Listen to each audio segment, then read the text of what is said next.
Assalamualaikum warahmatullahi wabarakatuh. Alhamdulillahirrabbilalamin. Wassalatu wassalamu ala ashrafil anbiya'i wal mursalin Sayyidina Muhammadin wa ala alihi wa sahbihi ajma'in. Amma ba'du. Sahabat beriman yang dirahmati Allah, alhamdulillah kita bertemu lagi di channel ini. Doa dan harapan saya semoga sahabatku semua selalu diberikan kesehatan, dimudahkan segala urusannya, dan dilancarkan rezekinya. Amin ya robbal alamin. Pada kesempatan yang berbahagia ini, saya mengajak sahabatku semua untuk mendengarkan tausiah yang sangat luar biasa dari guru kita, almarhum Kiai Haji Zainuddin MZ. Tentunya banyak sekali ilmu dan manfaat yang bisa kita petik. Berikut ini mari kita dengarkan bersama tausiah dari guru kita, almarhum Kiai Haji Zainuddin MZ. Selamat mendengarkan. Selalu berusaha menyimpan sesuatu yang bisa membawa manfaat, baik untuk dirinya, untuk anak cucunya, maupun untuk keluarganya, untuk masa kini dan masa depannya. Kadang simpanan itu berbentuk uang, kadang berupa tanah, lain saat berbentuk pabrik, dan lain sebagainya. Sementara masa depan yang paling pasti adalah akhirat.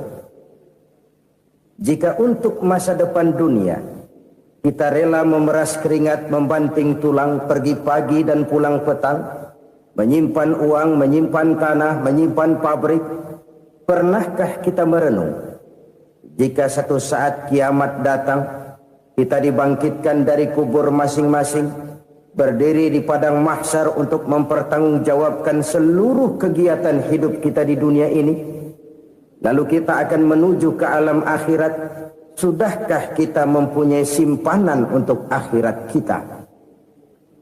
Pada pertemuan kali ini saya ingin menyampaikan sebuah hadis di mana Rasulullah sallallahu alaihi wasallam bersabda, arba'un min kanzil jannah.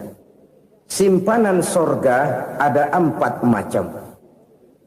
Yang pertama, ikhfa'us sadaqah, menyembunyikan sedekah. Saudara-saudara kaum muslimin, sebagaimana yang kita maklum bahwa Allah Subhanahu wa taala melebihkan sebagian rezeki dari kita terhadap yang lain. Ada yang kaya, ada yang setengah kaya, ada yang miskin, ada yang setengah miskin, dan selanjutnya. Ada yang gajinya kecil tapi penghasilannya gede. Ada yang penghasilannya gede tapi nggak punya gaji. Ada juga yang memang gajinya gede dan penghasilannya gede. Kelebihan rezeki merupakan sunnatullah dan tidak harus membuat kita merasa lebih dari yang lain. Bahkan sebaliknya, kelebihan itu harus membuat kita ringan tangan untuk menolong mereka yang memang memerlukan pertolongan. Kalau saudara diberikan ilmu, maka pertanyaan akhirat cuma satu: ilmumu kau amalkan untuk apa? Kalau saudara diberikan umur yang panjang, pengadilan akhirat juga bertanya satu: umurmu kau habiskan di mana? Tapi kalau saudara diberikan harta, pengadilan akhirat akan bertanya dua: hartamu kau dapat dari mana, kau belanjakan kemana? Dari mananya ditanya, dan kemananya juga ditanya. Oleh karena kita akan dimintakan pertanggungan jawab, maka amanah yang bernama harta ini harus kita gunakan dengan sebaik-baiknya. Ada penggunaan yang merupakan kewajiban, itu zakat namanya. Ada penggunaan yang sewaktu-waktu, itu infak namanya. Ada yang lebih sewaktu-waktu lagi, dan itu sedekah namanya. Zakat dia terikat oleh haul dan nisab, oleh putaran batas waktu dan ukuran dari harta itu sendiri. Sedangkan infak terikat oleh situasi dan kondisi perekonomian seseorang. Sedangkan sedekah tidak terikat dengan apapun. Dalam kondisi seperti apapun kita bisa melakukan sedekah dengan yang terkecil sekalipun. Sampai-sampai Rasulullah sallallahu alaihi wasallam mengajarkan la tahkiranna minal ma'rufi syai'an walau an talqa akhaka biwajhin talik. Atau ada hadis, tabassumuka fi wajhi akhika laka sadaqah. Senyumanmu kepada temanmu adalah sedekah. Jadi untuk melakukan sedekah tidak harus dalam berbentuk uang. Dengan ilmu kita bisa sedekah, dengan tenaga kita bisa bersedekah, dengan pikiran kita bisa bersedekah, bahkan senyum kepada teman itu pun sedekah. Jadi kalau sedekah dengan uang memang belum punya uang, nyengir aja banyakin. Itu asal pada tempatnya, jangan lalu ketemu tiang listrik cengengesan. Tentu tidak pada tempatnya dan tidak wajar. Nah, sedekah yang paling dicintai Allah adalah sedekah yang disembunyikan. Artinya jauh dari sifat riya. Kan kadang-kadang ada orang sedekah itu disebutkan namanya. Apa tidak bagus? Kalau memang niatnya ikhlas, ya bagus-bagus saja. Untuk memberikan sugesti kepada yang lain. Si Fulan bin Fulan nyumbang sekian, diumumkan. Boleh kalau niatnya untuk memberikan rangsangan kepada yang lain supaya dia menyumbang lebih besar dari orang tadi. Tapi kalau itu mendatangkan riya, maka sedekah yang paling dicintai Allah adalah sedekah yang disembunyikan. Tangan kiri saja tidak tahu apa yang diberikan oleh tangan kanan. Sedekah yang dilakukan dengan ikhlas akan merupakan perbendaharaan surga, tersembunyi dari pandangan orang lain, tidak seorang pun tahu. Karena memang sikap yang baik adalah melupakan kebaikan dan mengingat kesalahan. Itu salah satu ciri orang bahagia. Orang yang selalu mengingat kesalahannya dan berusaha melupakan segala kebaikannya. Kalau dia akan ada kebaikan, dia tidak bisa ikut, dia merasa rugi karena dia merasa belum pernah berbuat baik. Tapi kalau akan melakukan kesalahan baru, dia ingat kesalahan yang sudah-sudah, sehingga terhalang baginya untuk melakukan satu kesalahan baru. Demikianlah saudara-saudara, bahwa Allah melebihkan rizki sebagian kita dari yang lain, agar terjadi tolong-menolong dalam kehidupan ini. Jadi kesenjangan yang nature, kesenjangan yang alami, itu sunnatullah. Ada yang kaya, ada yang miskin, ada yang kelas menengah. Nah, kenapa lalu sekarang kita berusaha mengentaskan kemiskinan? Oleh karena adanya kesenjangan struktural. Kalau yang kaya bisa semakin kaya, kenapa yang miskin tidak bisa naik jadi ikut sedikit kaya? Sebab pada dasarnya Islam adalah agama yang sejak turunnya sudah berupaya memerangi kemiskinan. Bahkan dikatakan kemiskinan itu mendekatkan kepada kekufuran. Orang kalau miskin udah dekat banget sama kafir. Gampang menjadi kafir. Berapa banyak saudara-saudara kita yang oleh karena soal perut, oleh karena soal materi, terpaksa meninggalkan dan menanggalkan akidahnya. Menjual petunjuk yang diberikan Allah dengan kesenangan dunia yang cuma sebentar ini. Na'udzubillah, thumma na'udzubillah. Jadi makin kita sembunyikan satu sedekah, semakin banyak perbendaharaan kita di surga. Sedekah yang paling dicintai Allah adalah sedekah yang disembunyikan. Malahan ada seorang sufi, dia punya kebiasaan kalau pergi sholat Jumat dia bawa uang, itu uang dia taruh di bawah tikar masjid. Dia niat sedekah kepada siapa saja yang nemuin itu duit. Maksudnya apa? Supaya yang nemuin nggak tahu siapa yang punya duit. Demikian dia saking ingin menyembunyikan sedekahnya. Karena sifat riya itu bisa memakan amal kita sendiri. Riya itu termasuk menyebut-nyebut kebaikan kita. Orang yang suka nepuk dada, sedikit-sedikit ngitungnya kalau nggak gua. Tuh kalau nggak gua tuh yang belah situ, kalau nggak gua. Iya kalau nggak lu kenapa emang? Orang yang suka menepuk jasad, tuh biasanya memang begitu saudara-saudara. Kalau perang lagi berkecamuk, orang nggak sempat ngaku jadi pahlawan. Tapi begitu perang selesai, yang kagak kenal bedil ngaku pahlawan, mas. Itu sesuatu yang biasa. Oleh karenanya, Orang-orang yang ikhlas dalam bersedekah, disembunyikannya sedekah itu Allah cinta betul. Malahan ada hadis memberikan jaminan, inna shadaqatal mar'il muslimi tazidu fil umri wa tadfa'u mitatas su'i. Sesungguhnya sedekahnya seorang mukmin tazidu fil umri, bisa menambah umur panjang. Wa tadfa'u mitatas su'i, dan menyelamatkan manusia dari mati secara su'ul khatimah. Jadi siapa yang kepengen panjang umur, banyaklah sedekah. Yang bosan hidup, pelit terus. Sedekah menambah panjang umur dan menyelamatkan manusia dari mati secara su'ul khatimah. Pak, katanya umur itu nggak bisa ditambah, nggak bisa dikurangin. Kapan? Kalau ajal sudah datang.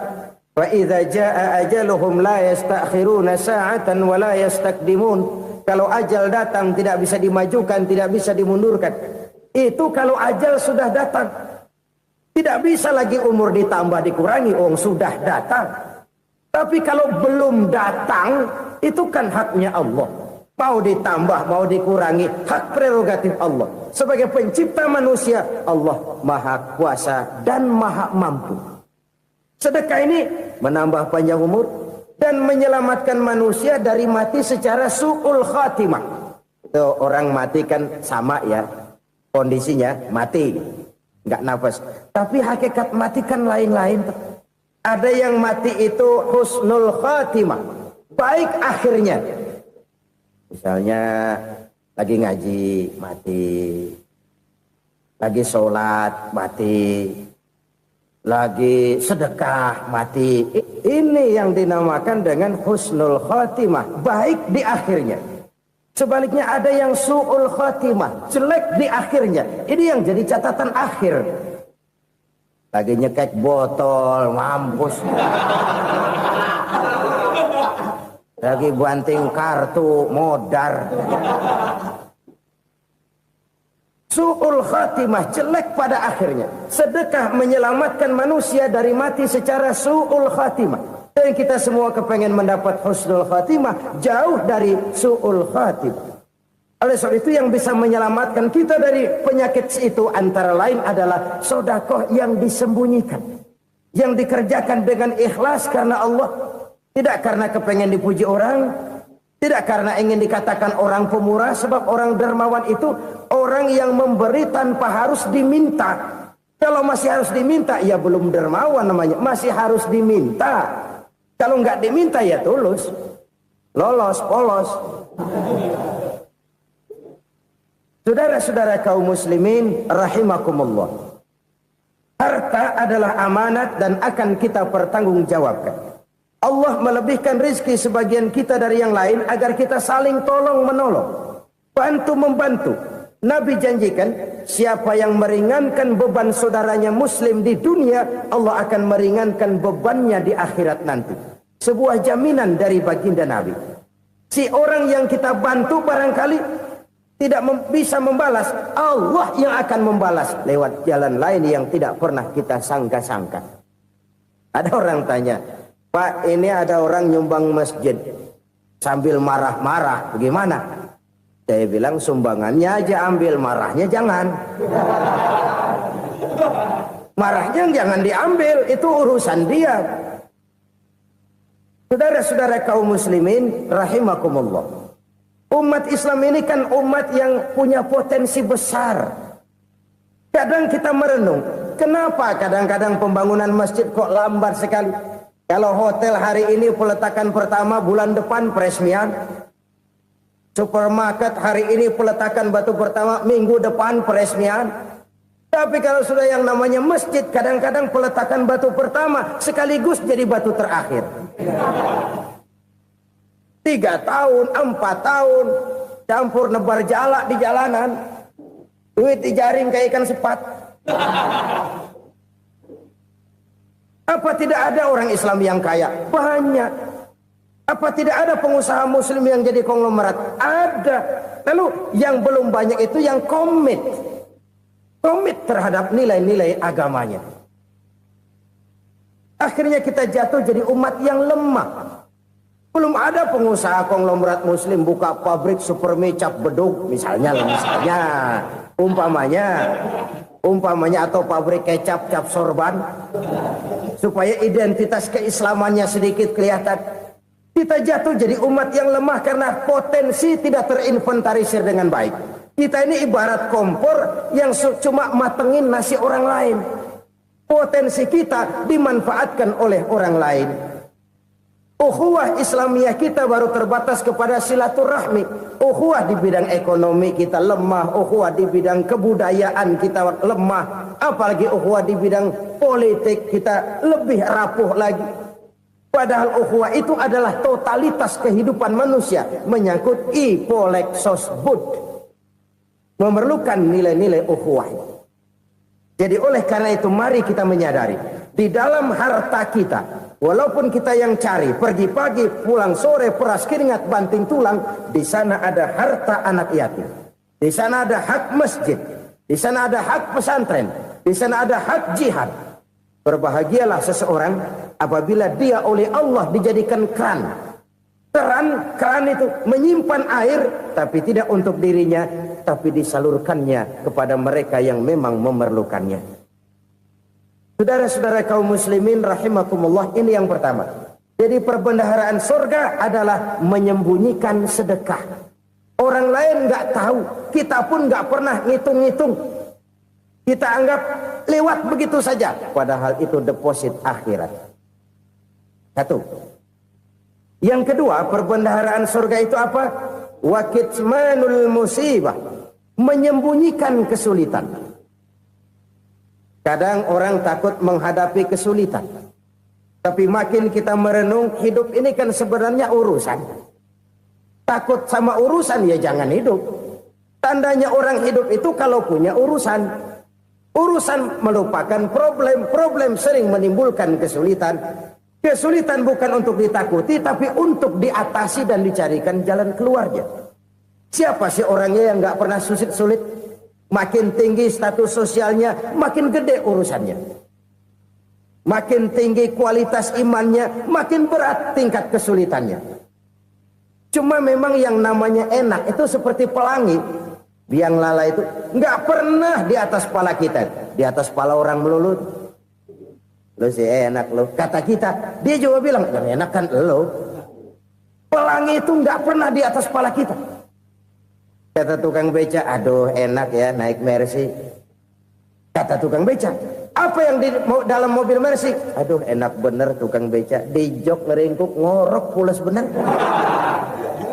Saya kamar pakai AC, sejuk, tempat tidur sutra, empuk, alga, spring bed, kulak kulik nggak bisa pulas kalau belum minum Valium, belum tidur. Enak bener tukang beca, di jok ngorok nggak tahu wetan kulon. Si tukang beca bilang yang di Mercy enak, yang di Mercy bilang tukang beca enak. Inilah enak, nggak pernah di atas kepala kita, di atas kepala orang lain melulu enak itu. Nah, saudara-saudara, yang merupakan perbendaharaan surga itu orang yang bisa menyembunyikan kesulitan, baik pribadi ataupun rumah tangga. Nih terutama rumah tangga yang jadi soalnya. Kadang-kadang kita ini kalau senang, sebaliknya kalau senang kita diam, kalem aja, cuek. Banyak banget duit kita bawaan, diam aja udah. Malah ketemu orang takut. Tapi begitu susah, sekampung tahu. Padahal Nabi mengajarkan perbendaharaan surga itu menyembunyikan musibah, menyembunyikan kesulitan. Kalau enak, cerita sama orang-orang. Kalau nggak enak, rasain sendiri, tekan sendiri, atasin sendiri. Kita kan sebaliknya. Senang kita diam, asal lagi susah, paling tidak kita nyari teman buat cerita kesusahan. Siapa orangnya yang nggak pernah susah? Cuma soalnya bagaimana kita mengatasi kesusahan itu sendiri. Begitu juga misalnya kalau orang sudah berumah tangga, itu orang tuanya harus menjadi tempat dia cerita yang enak-enak saja. Yang nggak enak rasain berdua, selesaikan berdua, atasin berdua. Jangan dibalik. Asal senang diam, giliran susah aja. Maknya laporan. Terbalik. bisa menjaga security informasi. Maka nama bayam keluar diem, malah seluitan. Enak amat lo makan daging ayam. Security informasi. Saudara-saudara kaum muslimin rahimakumullah. Ujian yang terberat itu yang pernah diberikan kepada para nabi, para rasul, para aulia, para ulama. Makin tinggi keimanan, makin berat bentuk kesulitan. Ayo saya kemukakan satu contoh saja. Ada seorang nabi yang kaya, nabi kaya, namanya Nabi Ayub. Iblis kalau orang begini kan keki, ibadahnya rajin, kaya. Nih yang kayak begini susah digodain. Kalau ibadahnya rajin, miskin, kali bisa disogok. Sini imannya mantap, ibadahnya rajin, kaya, nabi lagi. Oh, tapi namanya iblis nggak kurang akal. Laporan, Tuhan, kenapa Les? Ya ini bahasa saya, bahasa Qurannya sih nggak gitu. Itu hambamu yang namanya Ayub, dia rajin ibadah cuma karena dikasih kaya aja. Coba kasih miskin dia, berhenti dia sembahyang. Ah, kamu bisa aja. Saya tahu Ayub itu hambaku yang ikhlas. Saya buktiin Tuhan, silahkan. Dibuktiinlah, iblis turun ke alamin. Yang mula-mula dia lakukan, dia rusak sawah ladang Nabi Ayub. Dia binasakan binatang ternak Nabi Ayub. Sehingga dalam waktu singkat, jatuhlah Nabi Ayub dari orang paling kaya jadi orang paling miskin. Beliau masih ibadah di mihrab dalam masjid. Datang iblis. Saudara Ayub, ya, lagi ngapain? Ibadah. Nyembah Allah, nyembah Allah. Oh, percuma. Kenapa? Tuhan yang ente sembah nih, dia udah bikin miskin ente.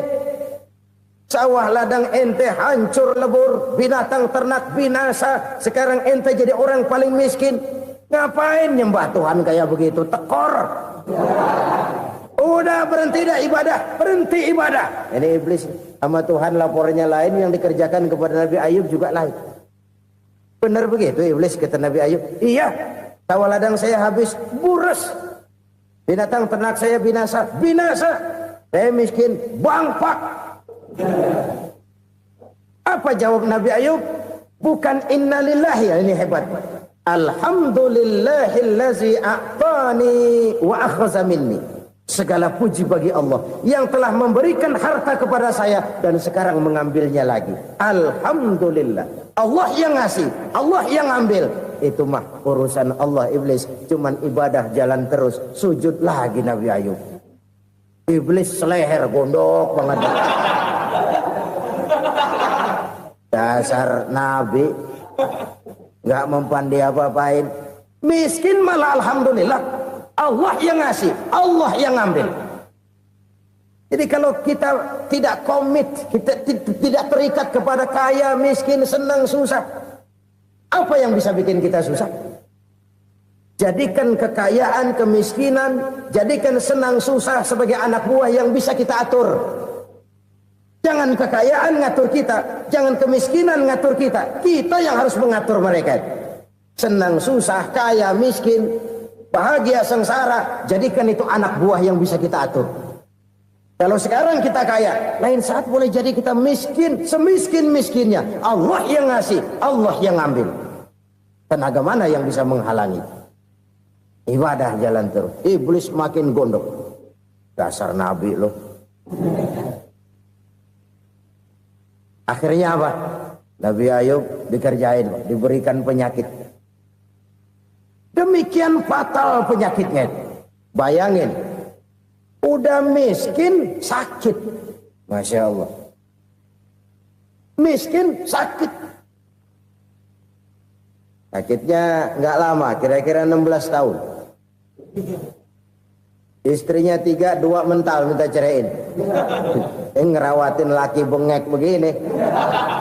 Senang belum tentu, susah udah pasti nih. Cerai aja, cerai dah. Cerai.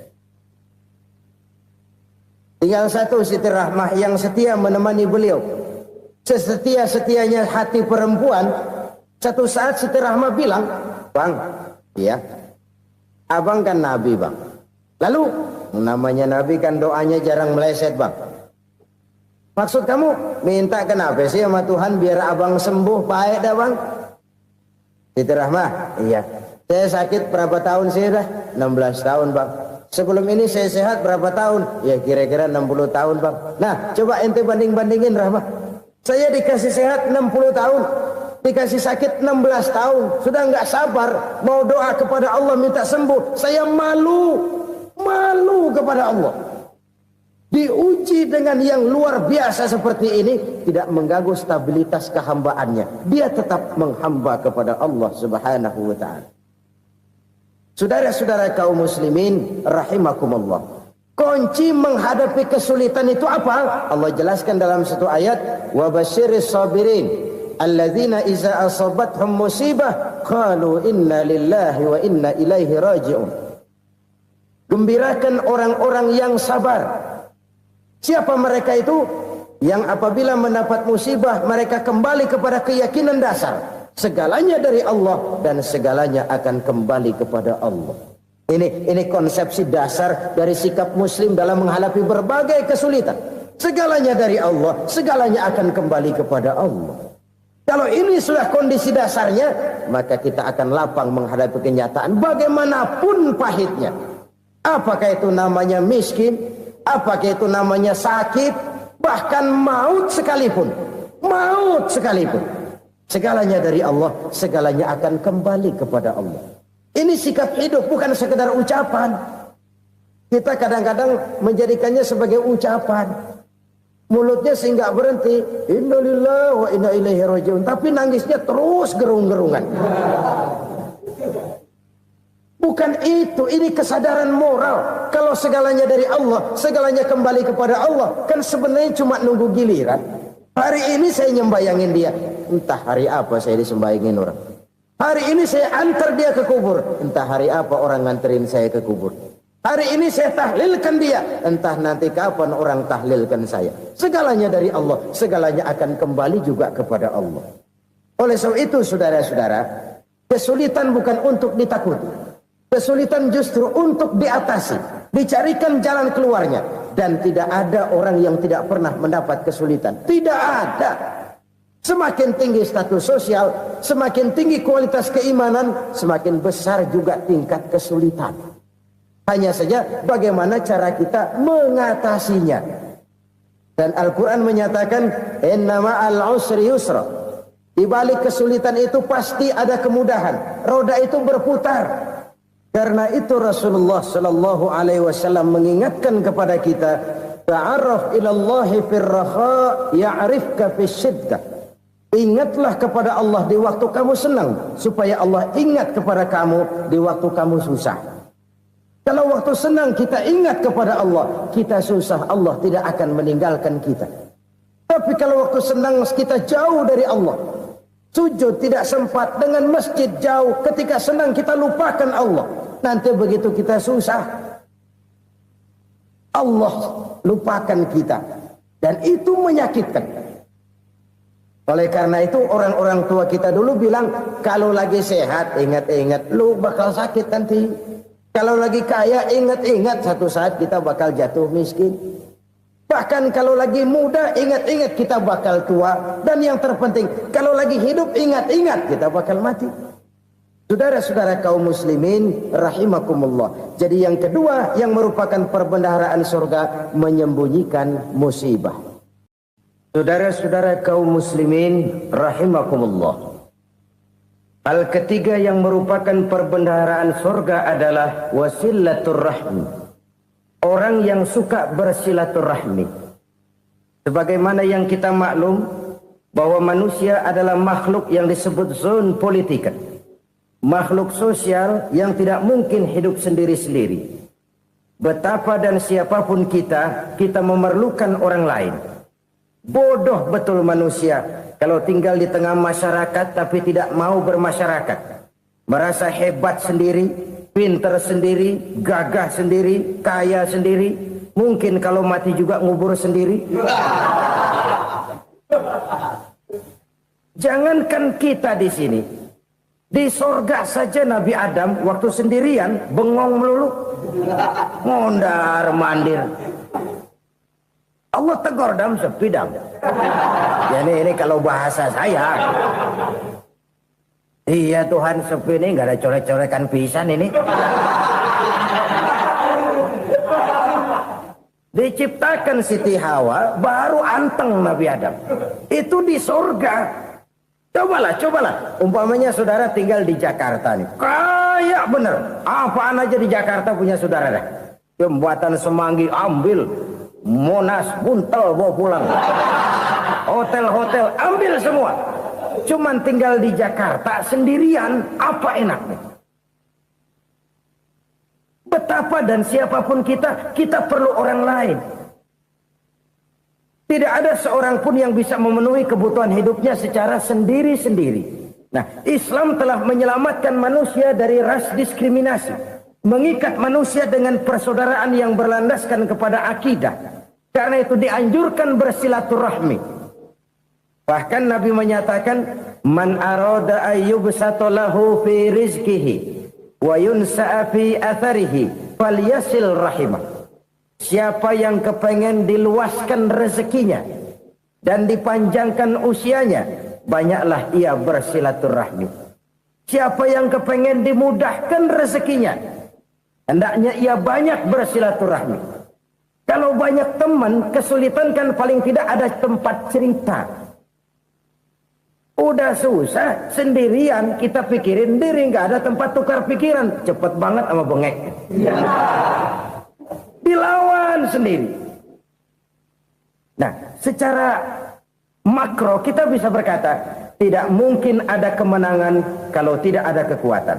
Tidak ada kekuatan kalau tidak ada kesatuan dan persatuan. Tidak mungkin ada kesatuan dan persatuan tanpa semangat silaturahmi. Kalau umat Islam mau menang, dia harus kuat. Kalau umat Islam mau kuat, dia harus bersatu. Kalau umat Islam mau bersatu, dia harus membudayakan silaturahmi ini. Bahkan sampai-sampai kata Nabi, kalau bisa cari nilai tambah. Apa? Silman koto'at. Bersilaturahmilah kau kepada orang yang marah denganmu. Masya Allah, indahnya ajaran agama kita. Orang yang marah pun kepada kita, kata Nabi, kalau bisa bersilaturahmilah kepadanya, kepada orang yang marah itu. Di situ nilai tambah. Cuman jujur nih hadis, ngucapinnya gampang, ngamalinnya yang berat banget. Orang marah sama kita, kita disuruh silaturahmi, ada apa malu? Lu marah, ada gue marahan lagi, tunggu pikirin. Saudara-saudara kaum muslimin rahimakumullah. Tapi ini yang diajarkan, bahkan ini yang dicontohkan oleh baginda Rasul. Bagaimana begitu mudah, misalnya satu saat Abu Jahal ini ngatur strategi bagaimana bikin Muhammad celaka. Dia gali lubang di depan tempat tidurnya. Dia tutupin daun korma. Terus dia panggil seseorang, ke sini. Kasih tahu Muhammad, pamannya sakit keras, minta ditengokin. Berangkat orang ini ke sana. Muhammad, labbaik. Pamanmu sakit keras, dia minta ditengokin. Baik, saya akan datang menjenguk beliau. Berangkatlah Nabi ke rumah Abu Jahal tanpa prasangka apapun. Abu Jahal udah pasang setil, selimut 3 rangkap setengah dipakai. Persis kayak orang meriang. Tapi sembari ngintip dari balik selimut. Begitu Muhammad buka pintu, nah masuk perangkap nih. Muhammad jalan menuju tempat pembaringan. Makin lama makin dekat, makin lama makin dekat. Makin dekat ke lubang yang dipasang oleh Abu Jahal itu. Dalam hati Abu Jahal, terus dah jatuh, mampus dah lu ini. Mampus lu hari ini nih. Apa yang terjadi? Malaikat Jibril datang. Muhammad, pamanmu cuma pura-pura sakit. Di depan tempat tidurnya ada lubang perangkap supaya kamu jatuh ke situ. Sudah, kamu pulang. Balik kanan Nabi. Sudah hampir jatuh ke lubang, balik kanan, pulang. Bayangin kecewanya Abu Jahal. Muhammad dikit lagi, Muhammad dikit lagi. Enggak paman, saya pulang aja. Emosi bangun dari tempat tidur, enggak sadar kalau lagi pura-pura sakit. Lompat ngejar Nabi, dia lupa dengan lubang yang dia gali. serak, nyemplung sendiri ke dalam lubang.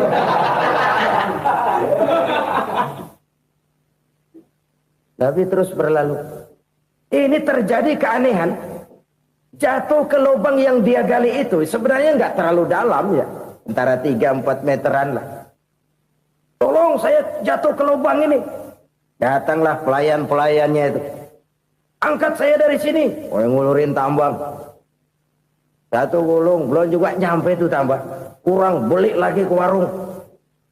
Sambung, ulur lagi, nggak juga bisa sampai. Wah, ini kerjaan Muhammad ini. Tolong, siapa salah seorang kamu ke rumah Muhammad, kasih tahu encangnya kecebur. Minta ditolongin. Sampaikan kepada Rasul. Kenapa? Pamanmu jatuh ke lubang, Muhammad minta tolong diangkatin. Tambang udah nyambung-nyambung nggak nyampe juga. Ya, nanti saya datang, saya tolong. Coba. Nyata-nyata orang berniat jahat mau mencelakakan dia. Datang dia menolong. Ini yang disebut air tuba dibalas air susu ya ini. Bukan sebaliknya. Air tuba dibalas air susu. Paman, kecebur ya? Iya Muhammad, tolong ini. Pegang tangan saya. Nabi ulurkan tangannya. Nyampe. Dipegang oleh Abu Jahal. Diangkat ke atas. Sampai atas. Apa kata Abu Jahal? Sihirmu memang hebat Muhammad. Udah ditolongin dikata sihir. Yang enak kita kemplang kan itu orang begitu. Urusan apa? Tapi inilah akhlak.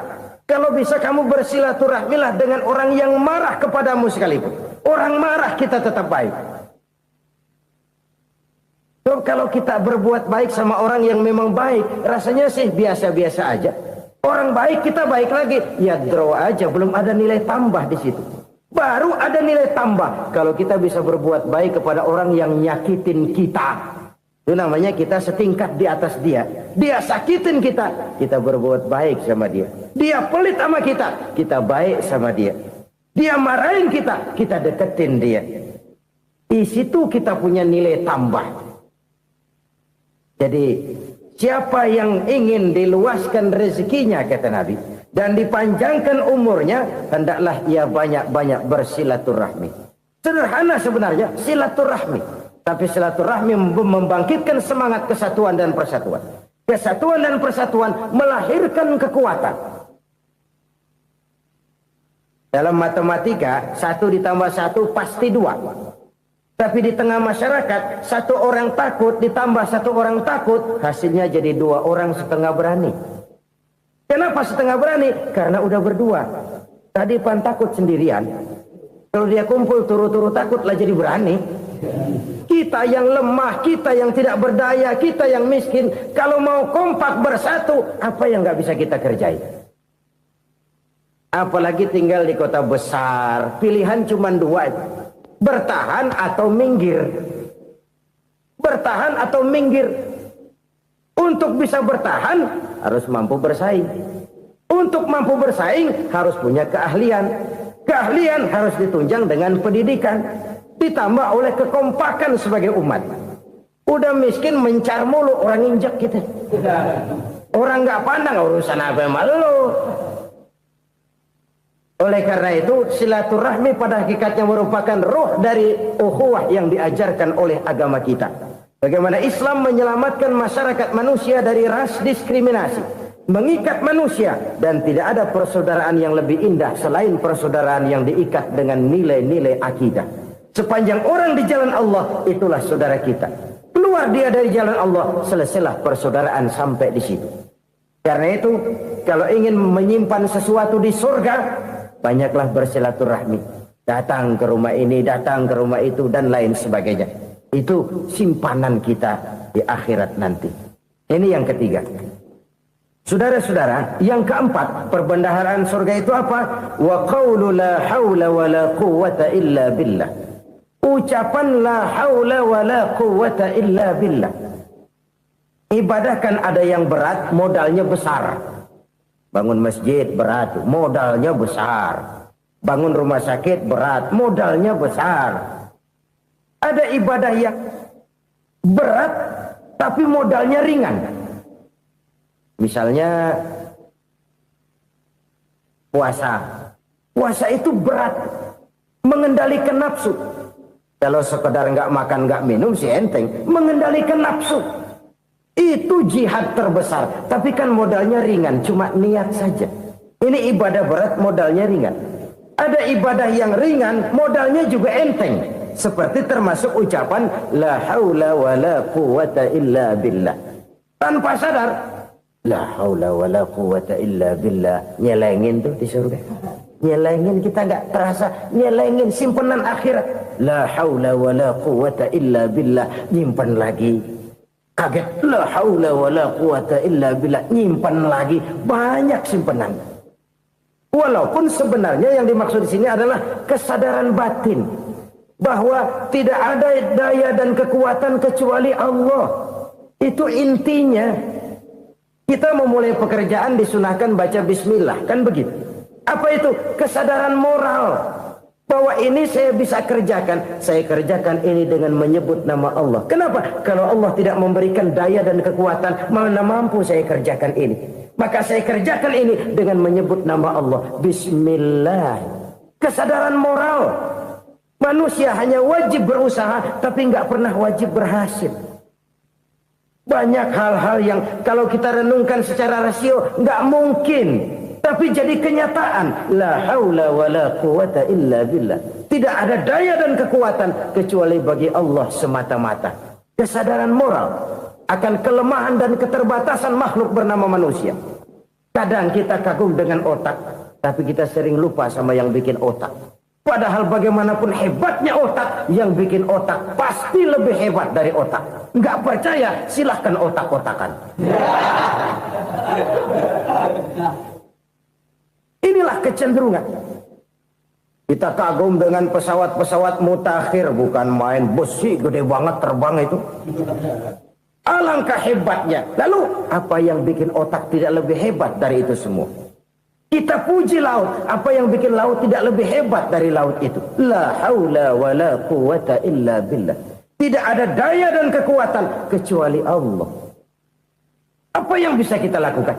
Kalau tidak karena daya dan kemampuan yang diberikan oleh Allah kepada kita. Lahirlah sikap tawadu, rendah hati. Tidak melonjak menjadi angkuh dan sombong. Sadar akan kelemahan dan keterbatasan diri. Sebagai makhluk yang diciptakan oleh Allah subhanahu wa ta'ala. Jadi satu sisi ini ucapan yang berpahala. La haula. Jadi wiridan. Pada sisi lain ini kesadaran moral. Sikap mental. Kesadaran batin. Bahwa yang punya daya dan kekuatan itu cuma Allah. Kita nggak pantas untuk sombong. Sebab sombong itu pakaiannya Allah. Kita nggak sedang pakai pakaian Allah kegedean. Dan makin kita renungi, makin terbentur. Apa sih yang bisa kita sombongin? Kita mau sombong apa? Kaya? Pintar? Itu kan semua relatif. Di atas langit masih ada langit lagi. Jadi oleh karenanya, marilah kita menyadari. Manusia hanya wajib berusaha, tapi tidak pernah wajib berhasil. Yang berusaha saja tidak wajib berhasil, apalagi yang tidak berusaha. Islam bukan agama orang pemalas yang selesai sholat lalu enggelohom, enggelenggem ayem-ayem. Tapi Islam bukan agama orang sombong yang setelah berusaha lalu tidak memerlukan Allah. Kita bisa saja bikin proyeksi, tahun sekian kita bakal panen besar menurut perhitungan otak. Tapi ada kejadian lain. Apa? Tikus ngambek. Habis itu dimakanin tikus, panen gagal. Proyeksi rasional gagal oleh tikus-tikus yang ngambek itu. Bisa saja terjadi. Tahun depan kita panen besar. Urung. Kenapa? Musim panas panjang. Dan sekarang ini koran-koran bikin berita musim mengalami penyelewengan. Bukan cuma manusia yang nyeleweng sekarang. Musim pakai nyeleweng. Mestinya kan musim hujan udah selesai. Masih hujan-hujan juga. Musim. Nah sekarang kita boleh bikin proyeksi. Kita bakal panen besar. Tahu-tahu musim panas panjang. Sawah retak, air kering. Cari teknokrat yang paling botak. Suruh pendekin tuh musim panas. La haula wa la quwwata illa billah. Inilah kesadaran moral. Saudara, saya teringat satu saat ada seorang konglomerat. Umurnya ya kira-kira 70-an. Suatu saat dia ditanya oleh wartawan, "Pak, umur Bapak berapa sih?" "Ya paling 10 tahun." 10 tahun? 10 tahun? Anak Bapak berapa orang? Aduh. Satu saja? Satu. Harta Bapak berapa? Ya paling-paling bangsa 7 juta kali. 7 juta? Iya. Pak, kenapa Bapak bohongi saya? Bapak punya buku biografi. Koran-koran, majalah-majalah banyak memuat cerita riwayat hidup Bapak. Saya tahu umur Bapak 70. Kenapa bilang cuma 7 tahun? Saya tahu anak Bapak 8. Kenapa cuma bilang 1? Saya tahu harta Bapak miliaran, mungkin triliunan. Pabrik di mana-mana, bank di mana-mana. Kenapa bilang uang Bapak cuma 7 juta? Nah, kata si konglomerat tadi, "Kamu benar, nak, kamu benar. Umur saya kalau jumlahnya memang 70, nak. Cuman ingat-ingat saya, baru 7 tahun terakhir ini saya sujud. Baru 7 tahun terakhir ini saya berusaha dekat dengan Allah. Saya laksanakan perintahnya, saya jauhi larangannya. 7 tahun inilah rasanya yang ada nilainya di hadapan Allah. Yang 63 tahun matong, kelabu, kelem umur gue. Habis untuk maksiat, untuk munkarat. Maka ketika ditanya tadi, umur saya 7 tahun itu. Oh begitu Pak. Oh iya. Lalu anak Pak. Anak Bapak kan 8. Kenapa bilang cuma 1? Nah, kalau jumlah hitungannya memang anak saya 8. Tapi dari 8 orang ini rasanya cuma 1 nih. Yang bakal jadi buah hati, belahan jantung. Pelanjut cerita, penerus sejarah. Bakal jadi anak soleh yang akan mendoakan saya. Cuma 1 rasanya anak saya ini yang bakal jadi buah hati saya. Besar-besaran saya. Yang akan mendoakan di kubur saya. Yang akan mendoakan di akhirat saya. Yang 7 orang mana? Masya Allah, yang atu tenggeng. Yang atu nyekek botol lolo. Yang atu nggak karu-karuan. Makanya saya bilang 1 anak saya yang akan bisa mendoakan saya. Oh begitu Pak. Iya. Nah harta Pak. Harta Bapak kan triliunan. Pabrik Bapak di mana-mana. Uang Bapak hampir di tiap bank-bank besar. Kenapa bilang cuma 7 juta? Betul kau nak. Harta saya kalau jumlahnya memang miliaran, triliunan mungkin. Tapi yang saya ingat baru 7 juta tuh yang saya belanjakan di jalan Allah. Saya nyumbang masjid, saya santuni yatim piatu, saya bantu pembangunan pesantren, saya bantu pembangunan rumah sakit Islam. Itu yang akan saya bawa pulang ke akhirat, yang 7 juta itu. Yang triliunan itu nanti akan diperebutkan oleh anak-anak saya sebagai waris saya. Jadi harta saya 7 juta itu yang bakal nemenin saya di akhirat. Yang akan saya bawa pulang jadi teman saya. Saudara-saudara kaum muslimin, jangan-jangan orang tua itu adalah kita-kita ini. Jangan-jangan kita-kita ini adalah orang tua itu. Jangan-jangan itu potret dari diri kita masing-masing. Dari sekian umur yang diberikan Allah, berapa tahun yang ada nilainya di hadapan Allah? Dari sekian anak-anak yang merupakan amanah, berapa yang akan mendoakan kita sebagai orang tuanya menjadi anak soleh? Dari sekian banyak harta yang diberikan Allah, berapa yang akan kita bawa pulang menghadapnya nanti, yang kita belanjakan di jalan Allah? Ini sebuah potret kehidupan. Karena itu kita kembali kepada la haula wa la quwwata illa billah. Kita wajib berusaha, kita wajib berikhtiar. Selebihnya, segala daya dan kekuatan hanya milik Allah saja semata-mata. Satu kesadaran batin dari setiap pribadi muslim. Setelah ia berusaha dan berikhtiar, ia menyerahkannya kepada Allah Subhanahu wa ta'ala. Jadi, satu sisi ini merupakan wiridan ucapan yang mengandung pahala. Pada sisi lain, ini merupakan sikap batin dari seorang muslim di dalam ia menghadapi realitas kehidupan ini. Saudara-saudara kaum muslimin, rahimakumullah. Kalau ini kita jadikan satu basis kehidupan, maka ini akan menyelamatkan manusia dari kemungkinan tergelincir menjadi orang yang lupa diri dan lupa darata.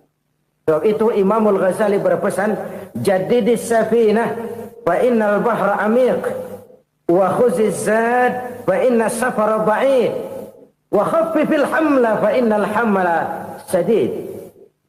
Perbarui selalu kapalmu karena lautan sangat dalam. Bawa bekal yang banyak karena perjalanan ini sangat jauh. Ringankan beban karena kebanyakan beban akan menyakitkan. Alangkah indah kalimat ini, alangkah dalam makna yang terkandung di sana.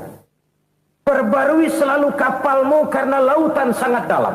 Apa artinya ini? Jaga mentalmu baik-baik. Pelihara imanmu baik-baik karena hidup penuh cobaan seperti lautan. Kita kalau berlayar di lautan kan kadang-kadang tenang, angin bertiup sepoi-sepoi basah. Jika malam datang, bintang gemintang bertabur menghias cakrawala. Rembulan memantulkan sinarnya dengan indah. Dalam keadaan begitu berlayar enak. Tapi lain saat ombak menggunung, halilintar menyambar, angin topan bertiup. Berapa banyak sudah saudara-saudara kita yang tenggelam di lautan dunia tanpa sadar bahwa dia belum sampai kepada pantai yang akan dituju. Berapa banyak sudah saudara-saudara kita yang tenggelam di lautan dunia ini tanpa sempat bangkit lagi. Dia menyangka sudah sampai kepada tujuannya. Hati-hati kapal jangan sampai bocor karena lautan sangat dalam. Iman ini jaga baik-baik karena hidup penuh dengan ujian. Wa khuzizat fa inna safara ba'id. Bawa bekal yang banyak karena perjalanan sangat jauh. Saudara mau ke Bandung, bawa duit. Saudara mau ke Surabaya, banyakan lagi duitnya. Saudara mau ke Mekah, gepokan, iketan tuh duit nggak lembaran lagi. Makin jauh perjalanan, makin banyak bekal yang harus kita bawa. Kalau saudara dari Jakarta mau ke Surabaya, kagak bawa duit berangkat juga, itu sih bukan berani namanya, nekat. Sampai Surabaya belum tentu, sengsara di jalan udah pasti. Kenapa? Nggak bawa bekal berangkat. Subhanallah, sungguh luar biasa apa yang sudah disampaikan oleh guru kita, almarhum Kiai Haji Zainuddin MZ. Sahabat beriman yang dirahmati Allah, tetaplah di channel ini karena kajian ini belum selesai. Dan masih banyak hal-hal menarik yang akan disampaikan oleh guru kita, almarhum Kiai Haji Zainuddin MZ. Maka dari itu, tetaplah di sini dan mari kita lanjutkan kembali. Selamat mendengarkan. Sama juga kita nih, misalnya belum sempat sembahyang, mati. Waduh, berani banget orang. Belum punya bekal, mati. Sengsara di jalan. Atau bekal tidak cukup. Dari Jakarta saudara mau ke Surabaya, bawa duit 500 perak. Paling jauh Cikampek nyampenya itu. Paling jauh itu. Antara jauhnya perjalanan dengan bekal yang saudara bawa tidak seimbang. Hidup ini perjalanan panjang. A walking tour. Dimulai dari alam arwah. Sebelum jasad diciptakan, roh diciptakan lebih dulu. Dari situ pindah ke alam rahim. Dari alam rahim pindah ke alam dunia. Dari alam dunia pindah ke alam barzah. Baru menuju akhirat. Satu perjalanan panjang. Kalau bekal tidak bawa, sengsara di jalan. Bawa bekal yang banyak karena perjalanan ini sangat jauh. Wa khaffifil hamla. Ringankan beban karena beban itu cuma akan menyulitkan. Kalau bekal itu sih keperluan. Tapi beban nggak kita perluin, coba ngeberat-beratin. Apa ini beban? Dosa. Kecurangan, kebatilan, kezoliman, ketidakadilan, kesewenang-wenangan. Itu akan jadi beban kita di akhirat. Alangkah celakanya, perjalanan panjang, bekal tidak bawa, beban kelewat banyak. Alamat sengsara di jalan. Pahala tidak ada, dosa berlipat ganda.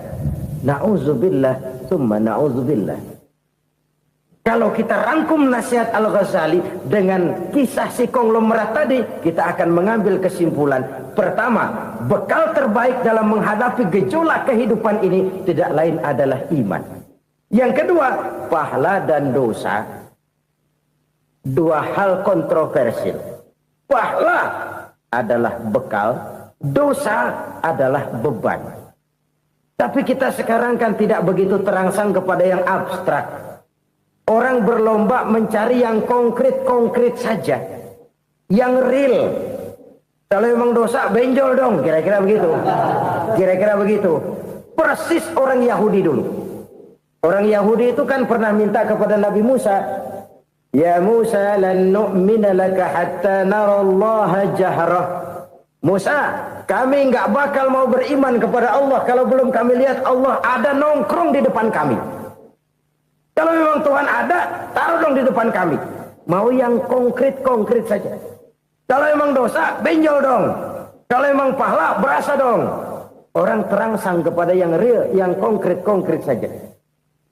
Karena itu, untuk mengejar dosa orang mau bayar. Tapi untuk mengejar pahala, walaupun tidak bayar, orang segan. Ini yang dikatakan oleh Nabi. Kamu mengharapkan ke surga, tapi kamu berat melaksanakan sesuatu yang bisa membawa kamu ke surga. Kamu ingin jauh dari neraka, tapi tiap saat kamu lakukan perbuatan-perbuatan yang justru menjerumuskan kamu ke neraka. Idda'aitum an-najata minan nar wa ramaitum fiha anfusakum. Kamu ingin selamat dari neraka, tapi kamu lemparkan diri kamu ke neraka. Kamu ingin masuk surga, tapi berat sekali kamu melakukan perbuatan-perbuatan yang bisa menyampaikan kamu di surga. Saudara-saudara kaum muslimin rahimakumullah. Jadi hal keempat yang merupakan perbendaharaan surga adalah la haula wa la quwwata illa billah. Satu sisi ini merupakan ucapan yang memperberat timbangan akhirat. Pada sisi lain ini merupakan sikap hidup seorang muslim. Kesadaran batin yang sangat dalam bahwa tidak ada daya dan kekuatan kecuali Allah. Dan itu kita simbolkan pada saat memulai pekerjaan dengan Bismillah. Dengan menyebut nama Allah. Satu kesadaran moral. Saya hanya bisa melakukan ini karena diberikan daya dan kekuatan oleh Allah. Lahirlah sikap tawadu, rendah hati, tidak melonjak menjadi angkuh dan sombong. Saudara-saudara, sampai sini dulu jumpa kita kali ini.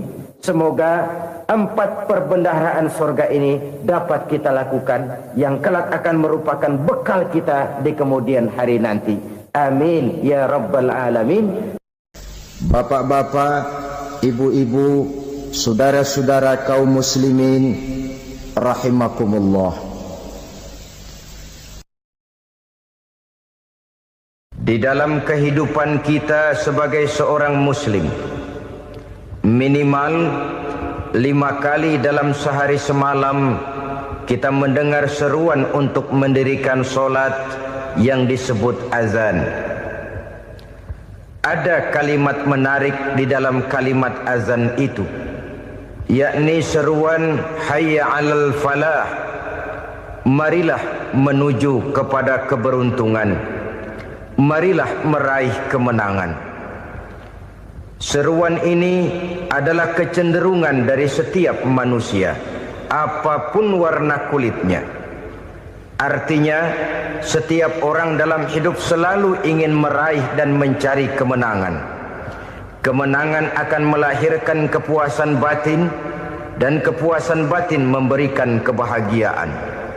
Sedangkan kekalahan melahirkan penderitaan batin, dan penderitaan batin menjerumuskan seseorang di dalam berbagai bentuk kerugian.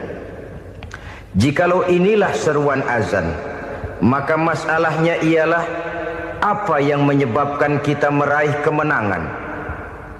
Al-Quranul Karim memberikan tuntunan dan ajaran kepada kita bahwa orang-orang yang memperoleh kemenangan itu tidak lain adalah orang-orang yang bertakwa.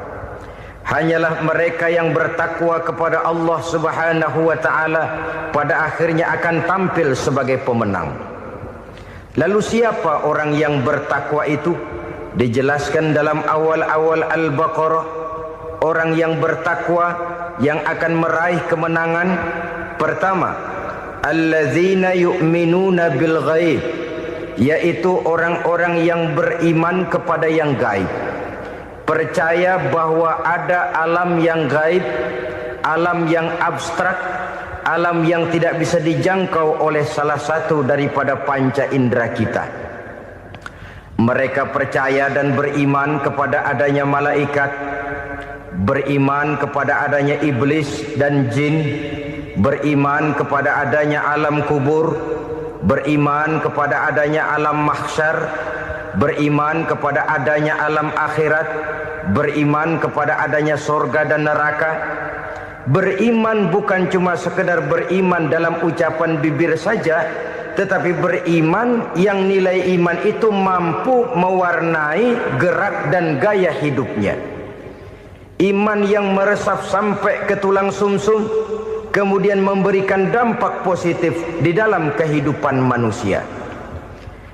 Alam, kita tahu, adalah sesuatu yang selain Allah, dan Allah bukanlah alam. Apapun namanya selain daripada Allah, itu adalah alam. Alam pada hakikatnya terbagi menjadi dua. Ada alam syahadah, alam nyata, alam konkret, alam yang bisa dijangkau oleh salah satu indera kita. Kemudian ada alam ghaib, alam yang tidak bisa dijangkau oleh panca indera kita, alam metafisika, alam abstrak, alam yang wajib kita imani keberadaannya. Kita percaya bahwa malaikat itu ada. Kita percaya kepada jin, bahwa jin itu ada. Kita percaya kepada adanya iblis dan setan. Bukan percaya kepada iblis dan setannya, percaya bahwa iblis dan setan itu ada. Itu termasuk salah satu daripada sifat orang yang bertakwa kepada Allah. Saudara-saudara kaum muslimin rahimakumullah, kecenderungan pembangunan yang lebih bersifat materialistis biasanya menggeser aspek kehidupan rohani. Orang berpikir empiri, dan dalam pola pikir yang demikian, maka alam gaib tidak lagi mendapat perhatian. Aspek kehidupan yang bersifat rohaniah malah mulai ditinggalkan. Akibatnya terjadilah kepincangan di dalam kehidupan kita. Pernah ada satu pengalaman pribadi dalam perjalanan kembali ke tanah air. Dalam pesawat di sebelah kanan saya duduklah seorang Jerman, namanya Heiner Simonsen. Iseng saya ajak kenalan, saya ajak ngobrol, saya tanya dia. Saya bilang, Mas Heiner ini, kalau pesawat yang kita tumpangi ini jatuh ke bawah, kira-kira apa yang bakal terjadi, Mas? Dia bilang, kita semua akan mati. Begitu? Iya. Oke. Apa itu mati? Tanya saya. Dia bilang, untuk tahu apa itu mati, kita harus tahu lebih dahulu apa itu hidup. Saya pikir nih bule bisa ngomong juga. Baiklah kata saya. Apa hidup menurut Anda itu? Oh, hidup itu dia bilang, kalau seluruh anggota badan kita bekerja secara normal, paru-paru memompa darah secara normal, jantung berdetak secara normal, sel-sel tubuh bekerja secara fit, dan organisme tubuh hanya mau bekerja secara normal, dia bilang, kalau kita memberi makan yang cukup, menu yang teratur, dan gizi yang lengkap. Saya bilang, kesimpulannya apa, Ner? Dia jawab, hidup adalah dari tangan ke mulut. Life is from the hand to the mouth, kata dia. Hidup adalah dari tangan ke mulut. Jadi masalah hidup tidak lebih daripada masalah isi perut. Orang pergi pagi, pulang sore, peras keringat, banting tulang, perut yang dibelain. Saya bilang, you are wrong.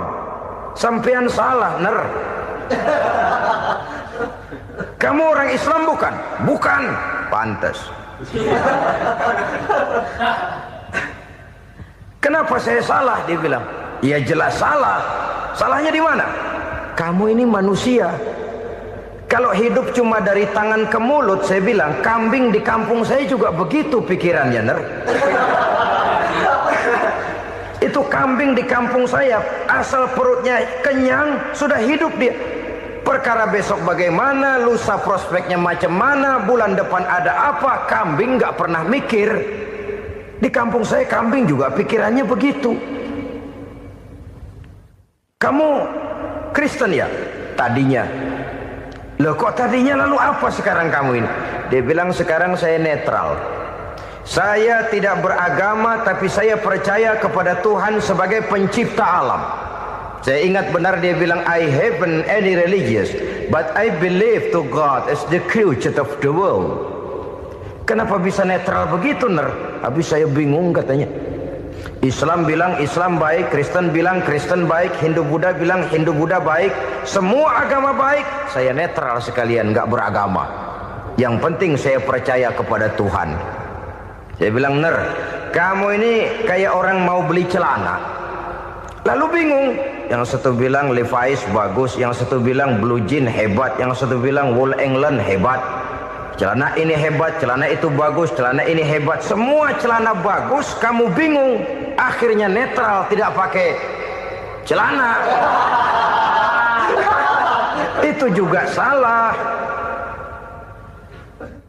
Saya pikir-pikir, kemudian saya melihat bahwa dua pola berpikir Henner ini nampaknya sudah mulai menggejala di lingkungan masyarakat bangsa kita. Disadari atau tidak, secara jujur kita harus berkata, dua pola pemikiran Henner ini mulai berkembang di tengah masyarakat bangsa kita. Pertama, pola pikir materialisme. Hidup adalah dari tangan ke mulut. Masalah hidup tidak lebih masalah isi perut. Itu yang perlu dibela, dan disitulah arti kehidupan.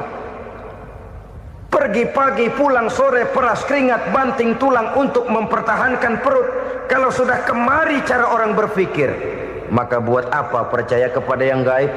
Untuk apa sholat? Untuk apa puasa? Untuk apa zakat? Untuk apa menghadiri majelis taklim? Tanpa kepercayaan kepada yang gaib, hidup berjalan menurut alur empiris dan materialis. Kalau sudah ke sana cara orang berpikir, biasanya orang lalu cenderung menghalalkan segala cara. Hanyalah orang yang percaya bahwa akhirat ada. Hanyalah orang yang percaya bahwa alam kubur itu ada. Hanyalah orang yang percaya bahwa malaikat itu ada, hidupnya akan lebih terarah dan terkendali. Karena kepercayaan kepada yang gaib, yang merupakan fase daripada kehidupan setelah hidup yang sekarang ini, mewarnai gerak pribadi seseorang di dalam dia melakukan kegiatan hidupnya. Pola berpikir materialisme, disadari atau tidak, mulai menggejala di lingkungan masyarakat bangsa kita. Hidup tidak lebih dari urusan tangan ke mulut, mulut ke tangan, tangan ke mulut. Asal perut sudah kenyang, hiduplah sudah.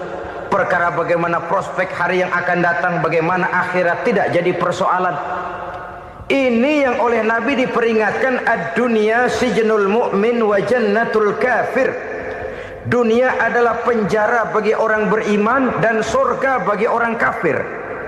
Dulu di zaman Belanda hadis ini pernah disalah tafsirkan, disalah artikan, digunakan sebagai senjata untuk mengkebiri dan membuat impoten umat Islam. Sudahlah umat Islam gak usah macam-macam, kata Belanda. Dunia ini kan penjara buat orang Islam, surga buat orang kafir. Di penjara jangan bertingkah.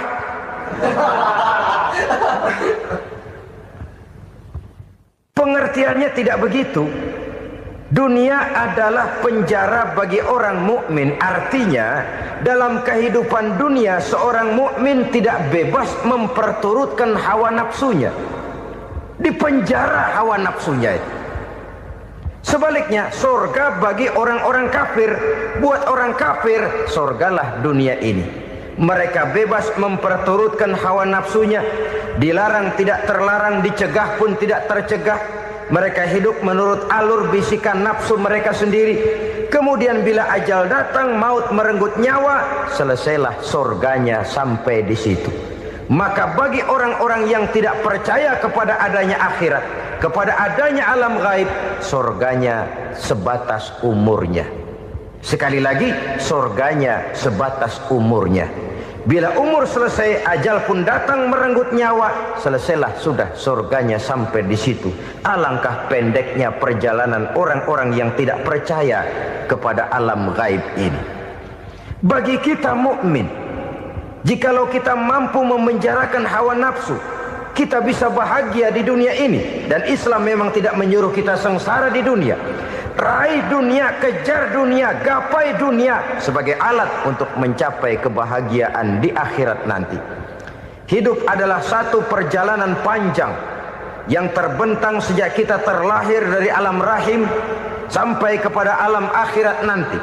Andai kata kita gagal meraih kebahagiaan di dunia, toh kita masih punya akhirat. Tapi jangan jadi dalil yang melemahkan semangat. Biarin dah kita di dunia kebelangsak, yang penting akhirat. Akhirnya dunia benar-benar kebelangsak. Bagaimana dunia ini bisa kita raih, dan bagaimana meraih dunia untuk menunjang kepentingan akhirat nanti. Yang kedua, dari pikiran Heiner yang saya lihat menggejala di lingkungan masyarakat bangsa kita, timbulnya manusia-manusia netral. Seolah-olah Tuhan yes, agama no. Sama Tuhan percaya, agama ogah. Tuhan ngangguk, giliran agama godeng.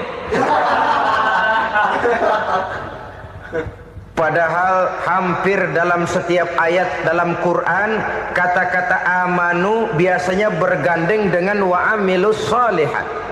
Iman dan amal soleh. Ini sebagai isyarat Tuhan dan agama jangan pernah dipisah-pisah. Apabila kita bertuhan, maka kita harus beragama. Apabila kita beragama, maka agama itu harus bersumberkan dari Tuhan yang kita imani itu. Tidak mungkin kita pisah, Tuhan yes, agama no. Sama Tuhan percaya tapi agama bikin sendiri. Sembayangnya cukup bengong 2 jam madep ngulon.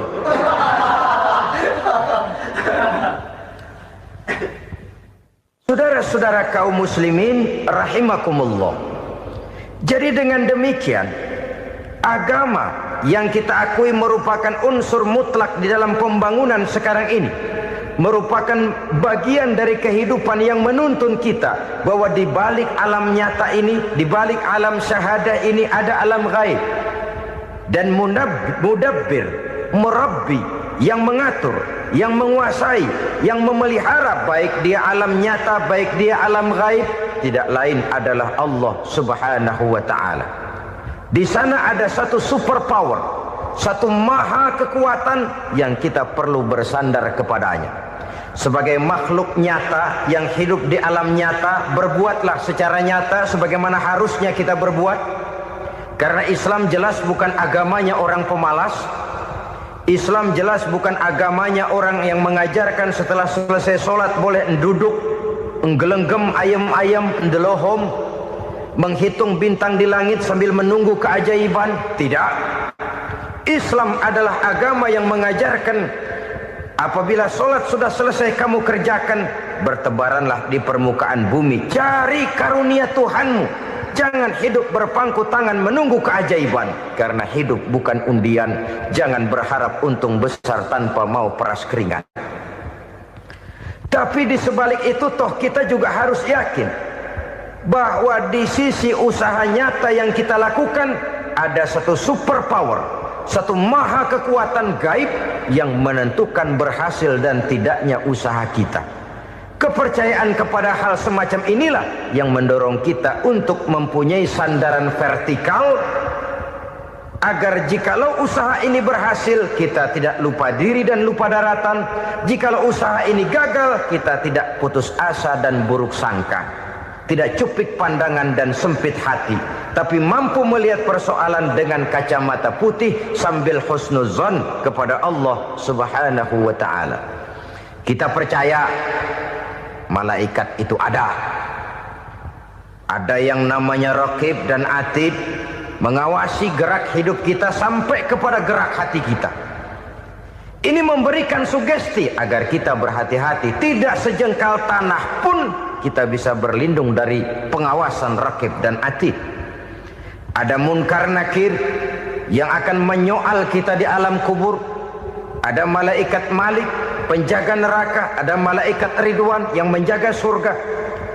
Kita percaya kepada adanya jin, kita percaya kepada adanya setan, iblis. Percaya kepada adanya, bukan mempercayai si setan, si iblis lalu menjadikannya sebagai teman. Tidak. Percaya bahwa mereka itu ada dan merupakan makhluk Allah yang gaib, yang diciptakan Allah Azza wa Jalla.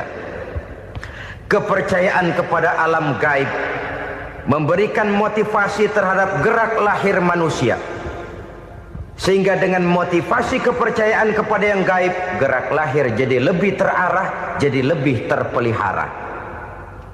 Pernah seseorang bertanya, "Pak, apakah adanya akhirat bisa dibuktikan secara ilmiah?" Saya bilang tidak bisa, tidak bisa. Kenapa? Karena yang berangkat nggak pernah pulang kembali lagi.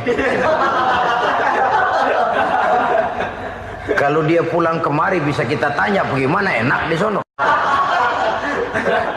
Cuma secara moral saya katakan, lebih beruntung orang yang percaya kepada akhirat daripada yang tidak. Sekarang saudara percaya akhirat ada, lalu saudara baik-baik di dunia, sholat, puasa, zakat, menolong orang lain, menebarkan kebajikan. Saudara mati, andai kata akhirat tidak ada, toh dalam hidup saudara sudah berbuat baik, paling tidak nama saudara akan dikenang sebagai orang baik. Sebaliknya, saudara percaya, kata saya, bahwa akhirat tidak ada, lalu hidup semau-maunya, tenggelam dalam maksiat dan munkarat, menentang Allah, tidak mau ruku dan sujud, lalu saudara mati, kemudian akhirat ada. Ayo, mau apa? Bekal tidak punya. Jadi secara moral lebih beruntung orang yang percaya kepada adanya akhirat daripada yang tidak percaya. Dan itu alam gaib yang tidak bisa dibuktikan secara eksat. Jangankan untuk membuktikan seperti itu, dalam kehidupan sehari-hari saja yang kita rasakan tidak selalu berbentuk toh. Angin, bagaimana sih bentuknya angin? Kita tidak tahu. Merah, buktinya kalau dikerok merah. Yang merah itu kulit, yang kulit kita bukan anginnya. Sakit, rasa sakit itu ada, tapi bagaimana bentuk sakit kita nggak pernah tahu. Kalau kita makan cabai pedas, bagaimana bentuk pedas itu tidak ada, tapi rasa ada. Bentuk pedas hijau, cabenya bukan pedasnya. Tidak semua yang kita rasakan bisa kita gambarkan dalam bentuk yang konkret. Oleh karena itu, sekali lagi bahwa kepercayaan kepada alam yang gaib mampu memberikan satu sugesti yang menata kehidupan seseorang lebih lurus, lebih terarah, dan lebih terkendali. Maka wajar kalau kepercayaan kepada yang gaib mengantarkan seseorang untuk meraih kemenangan. Kenapa? Dia percaya kepada yang gaib, bahwa akhirat ada, bahwa alam kubur ada, bahwa pertanggungan jawab itu ada. Maka dia lalu tidak hidup saenae udele dewe, itu loh. Tidak hidup menurut seleranya sendiri, terarah, teratur. Ini cirinya yang pertama, orang bertakwa yang akan meraih kemenangan, mereka beriman, mereka percaya kepada yang gaib. Bahkan hal-hal konkret saja selalu berangkat dari yang gaib. Saudara-saudara, para remaja, para pemuda sekarang ini tidak pernah tahu toh siapa yang akan jadi teman hidup saudara. Kita bisa saja ngerancang, mentargetkan, tapi toh akhirnya yang namanya jodoh bukan kekuasaan kita. Rezeki di luar kemampuan kita. Begitu juga ajal. Maut, jodoh, ajal adalah contoh-contoh konkret bahwa pada akhirnya yang gaiblah yang menentukan. Bertahun-tahun ngelancong, emang jodoh seret nggak jadi.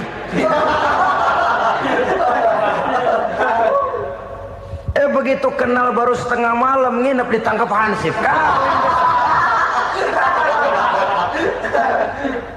Hal-hal semacam itu kadang-kadang kita berpikir suuzon, gile, perempuannya cakep banget, lakinya rebek amat. Memang begitulah jodohnya. Memang begitulah jodohnya. Saudara hadirin ma'asyiral muslimin yang saya hormati, jadi hal-hal yang konkret saja kita yakini sepenuhnya ditentukan oleh satu superpower yang gaib itu tadi. Dari sanalah segala ketentuan itu berangkat dan kesanalah segalanya akan kembali. Maka kepercayaan kepada yang gaib meluruskan gerak hidup seseorang dan itu akan mengantarkan dia kepada meraih kemenangan. Satu. Yang kedua, wa yuqimunas shalah.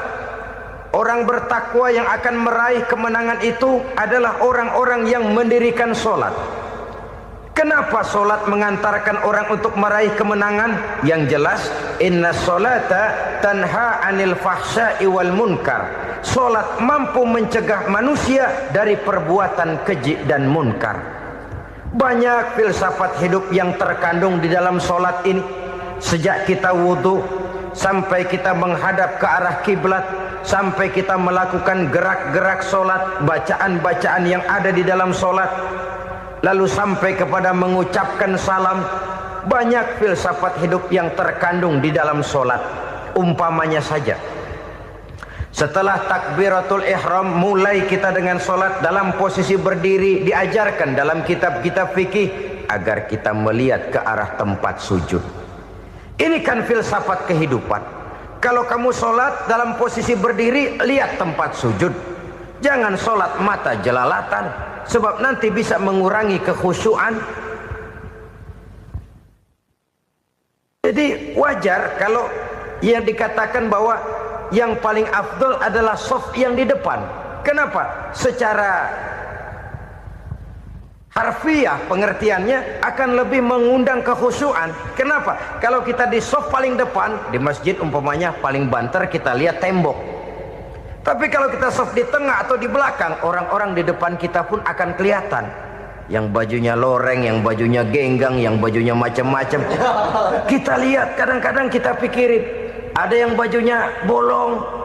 Kita sholat tapi dalam hati, nih orang bajunya robek yang nggak tahu apa. Ada saja hal-hal yang mengusik kekhusyuan kita. Oleh sebab itu diajarkan dalam posisi berdiri, lihat, arahkan pandangan matamu kepada tempat sujud. Ini kan filsafat kehidupan. Maksudnya apa? Kalau lagi diri lihat dong tempat sujud. Kalau udah di atas ingat dong sama yang bawah. Kalau sudah tinggi ingat dong dari mana kamu berangkat. Kalau sudah berkuasa bantu dong yang lemah. Kalau sudah kaya santuni dong yang miskin. Kalau sudah alim bimbing dong yang awam. Ini filsafat kehidupan. Dalam posisi berdiri kau lihat tempat sujud. Ini akan melahirkan kepekaan sosial di mana seseorang mau tahu kepada orang lainnya. Bagaimanapun kaya kita, tinggi pangkat dan jabatan kita, jikalau hidup hanya untuk kepentingan perut sendiri saja, rasanya belum membawa manfaat di dalam kehidupan kita. Tapi efek yang tertinggi sesungguhnya, sholat mencegah manusia dari perbuatan keji dan munkar. Perbuatan keji dan munkar walaupun kelihatannya mendatangkan uang, membawa keuntungan, tapi itu keuntungan semu, keuntungan sementara. Dengan menipu orang lain kita bisa dapat untung, tapi tidak membawa berkah. Dan itu adalah kerugian besar dalam kehidupan kita. Maka untuk meraih kemenangan harus dimulai dengan membentuk kepribadian yang tegar, memiliki sandaran vertikal yang langsung kepada Allah Subhanahu wa ta'ala. Dan itu hanya bisa kita tempuh melalui jalur ibadah formal yang sudah ditentukan Allah, yakni sholat yang 5 waktu. Untuk memperkuat itu ada sholat-sholat sunnah, rawatib, nawafil sebagai terminal-terminal kontrol cadangan untuk memelihara stabilitas temperatur batin di dalam kita berhubungan dengan zat yang maha gaib, yaitu Allah Subhanahu wa ta'ala. Orang sering bertanya, Pak, itu tetangga saya nggak sholat, duitnya nggak habis-habis, Pak. Nggak sholat tapi mobilnya tambah terus. Nggak sholat tapi usahanya makin maju. Tapi di sisi lain ada orang yang rajin sholat, rezekinya butak bener. Anaknya mana kurus, mana korengan. Saudara hadirin ma'asyiral muslimin rahimakumullah. Harus saya katakan bahwa solat memang bukan untuk cari duit. Solat adalah sandaran vertikal kita kepada Allah. Sedangkan soal rezeki itu berkaitan dengan sifat Allah Maha Pengasih dan Maha Penyayang. Allah Maha Pengasih, siapapun dikasih kalau mau usaha. Allah Maha Penyayang, tidak semua orang disayang oleh Allah Azza wa Jalla. Dan belum tentu banyak harta itu merupakan nikmat. Mungkin juga istidraj.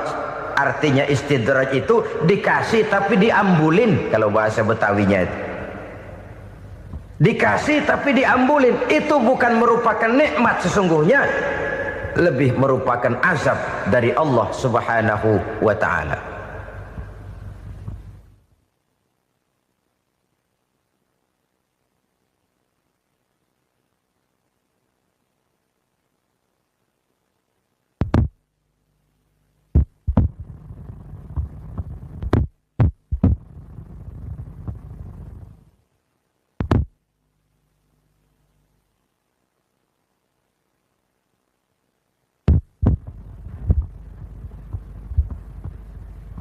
Agama mempunyai sistem solat, dan kita umat Islam telah dituntun oleh Allah Subhanahu wa ta'ala yang wajibnya 5 kali dalam sehari semalam mendirikan solat, dan itu tentu berada dalam jangkauan kemampuan manusia. Pada awalnya barangkali kita memang merasa solat itu satu kewajiban, tapi semakin kita hayati makna, manfaat dan filsafat yang terkandung di dalam ajaran solat, semakin sampai kita kepada keyakinan bahwa solat adalah keperluan kita. Sehingga pada waktu tertentu dinilai puncaknya, kita tidak lagi akan berkata saya wajib solat, tapi kita akan berkata saya perlu solat. Kalau kita sudah merasakan itu adalah keperluan kita, nah di sanalah kita baru akan merasakan ruginya kalau hal itu tidak kita laksanakan. Sepanjang kita masih berkata saya wajib sholat, kita akan lebih merasakan dia sebagai beban ketimbang sebagai keperluan. Yang jelas Allah tidak memerlukan ibadah yang kita laksanakan ini. Dengan kata lain, andai kata satu dunia penuh ini orang tidak ada yang sholat satu pun, Allah tidak akan turun dari jabatan Tuhan. Jangan lalu berpikir kalau kita ngambek se-RW kagak sembahyang Tuhan tekor kali ini ya. Tentu tidak. Itu perlunya kita, bukan perlunya Allah. Dan pada induknya kita akan berkata saya perlu agama. Kalau secara induk kita sudah memerlukan agama, maka konsep-konsep yang ada di dalam ajaran agama itu pun adalah juga merupakan keperluan kita. Baik dia bernama sholat, baik dia bernama puasa, baik dia bernama zakat, baik dia bernama haji, seluruhnya adalah keperluan kita. Dan sesuatu yang kita perlukan apabila tidak kita laksanakan akan melahirkan kerugian di dalam kehidupan. Jangan heran kalau kita membaca riwayat perjalanan hidup para salafus soleh, orang-orang soleh. Ada yang tahajud sampai 100 rakaat, ada yang sholat malam kakinya sampai bengkak. Kita sekalinya bengkak biri-biri. Ada yang sholat membaca surah dalam Al-Quran sampai khotam Quran. Kok mau? Mereka sudah merasakan itu keperluan. Itu saja soalnya. Satu saat pun jikalau kita merasa bahwa itu keperluan saya, kita pun akan melaksanakan seperti itu. Keperluan saya dalam kehidupan. Inilah yang kedua. Yang ketiga, orang bertakwa yang akan meraih kemenangan itu, wa mimma razaqnahum yunfikun. Mereka membelanjakan sebagian daripada rezeki yang diberikan Allah kepada mereka. Mereka infakkan di jalan Allah. Ada satu dialog menarik. Satu hari seorang anak muda bertemu dengan seorang kakek-kakek yang sudah dikenalnya baik. Bertanyalah anak muda ini, "Kek, Umur kakek berapa tahun? 15 tahun, kata si kakek. Anak kakek berapa orang? 1. Harta kakek berapa banyak? 15 juta. Si anak muda ini bengong, lalu protes, kok kakek bohongin saya? Kenapa? Saya tahu umur kakek 70 tahun, kenapa ngaku 15? Saya tahu anak kakek 5, kenapa bilang 1? Saya tahu kakek miliuner, miliaran uang kakek, kenapa ngaku cuma 15 juta? Begini kata si kakek tadi, benar umur saya 70 tahun, tapi dari umur yang 70 tahun itu baru 15 tahun terakhir ini saya merasakan ibadah kepada Allah, meninggalkan maksiat, jauh dari segala macam munkarat. Maka yang 15 tahun inilah yang benar-benar saya rasakan sebagai umur saya. Benar anak saya 5, tapi yang 4 susah diatur. Cuman 1 rasanya nih yang bakal jadi si buah hati, belahan jantung, pelanjut cerita penerus sejarah. Cuma 1 ini yang saya harapkan, yang akan jadi anak soleh, yang akan membuat saya menerima pensiunan pahala. Kalau yang 4 apek dah, nggak ada harapan. Yang 1 nyekek botol melulu. Oh begitu, iya. Lalu kenapa kakek bilang harta kakek cuma 15 juta padahal saya tahu kakek uangnya miliaran, depositonya banyak? Ya karena 15 juta itulah yang saya ingat yang pernah saya belanjakan di jalan Allah. Saya merasa itulah harta saya yang sebenarnya. Yang miliaran yang saya simpan di bank kelak, kalau satu saat saya mati, akan jadi rebutan di antara anak-anak saya. Iya kalau anak saya soleh kayak yang 1 ini. Kalau yang 4 tadi udah tulen dia bakal berantem, dah berebut tuh. Jadi 15 juta yang saya belanjakan di jalan Allah inilah yang saya merasakan benar-benar harta saya yang sesungguhnya. Dialog ini patut menjadi bahan renungan kita bersama. Diberikan kita umur 40, 50, 60, 70, 80. Berapa tahun dari umur yang diberikan itu yang jalan mulus, yang kita gunakan untuk melaksanakan ibadah? Banyak harta kita simpan di bank, di lemari, di dompet, di tas. Tapi berapa yang sudah kita depositokan di jalan Allah yang akan menemani kita di hari kita kembali nanti? Maka orang bertakwa yang akan meraih kemenangan, wa mimma razaqnahum yunfikun, mereka membelanjakan sebagian dari rezeki yang diberikan Allah di jalan Allah Subhanahu wa ta'ala. Ma'asyiral muslimin rahimakumullah. Zahirnya memang kita memberikan kepada orang lain, tapi hakikatnya kita menyimpan untuk diri kita sendiri. Kita memberikan kepada yatim piatu 25.000. Zahirnya kita memberikan si yatim, hakikatnya kan kita cuma nyimpan. Saya berikan, titip kepadamu, ini untuk saya di akhirat. Kau boleh belikan baju, kau boleh belikan untukmu makan, kau boleh bayarkan sekolahmu. Ini untuk saya. Hakikatnya kita nyumbang masjid 1 juta, zahirnya kita berikan kepada panitia masjid, tapi hakikatnya kan cuma titip 1 juta ya untuk saya di alam kubur nanti. Silahkan kau boleh belikan semen, ini uang, belikan besi, belikan pasir. Saya cuma sekedar titip untuk kepentingan saya. Hakikatnya kita cuma sekedar menitip. Sebagaimanapun pada hakikatnya, apapun yang kita miliki dalam kehidupan kan cuma sekedar hak guna pakai, bukan hak milik mutlak. Harta kita, rumah kita, kendaraan kita, kebun kita, pabrik kita, hak guna pakai saja. Hak milik mutlak cuma untuk Allah Subhanahu wa ta'ala. Saudara-saudara kaum muslimin rahimakumullah. Ini yang ketiga. Kemudian yang keempat, orang-orang bertakwa yang akan meraih kemenangan, allazina yu'minuna bima unzila ilaika. Mereka yang beriman, mereka yang percaya kepada apa yang telah diturunkan kepadamu Muhammad, ay Al-Quran, yakni Al-Quranul Karim.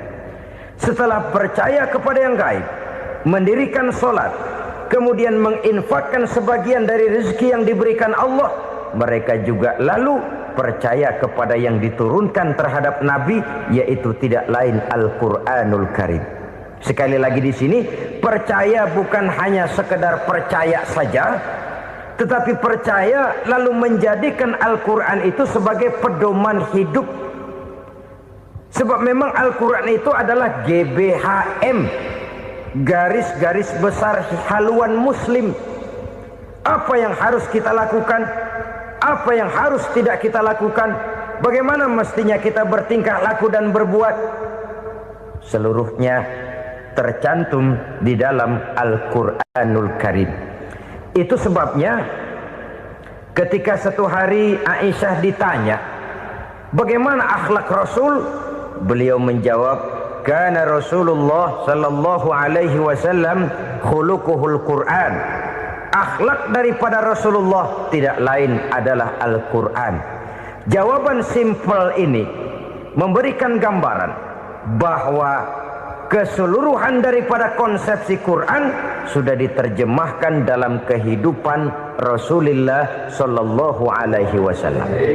Karena kita tahu akhlak adalah keseluruhan dari gerak hidup manusia.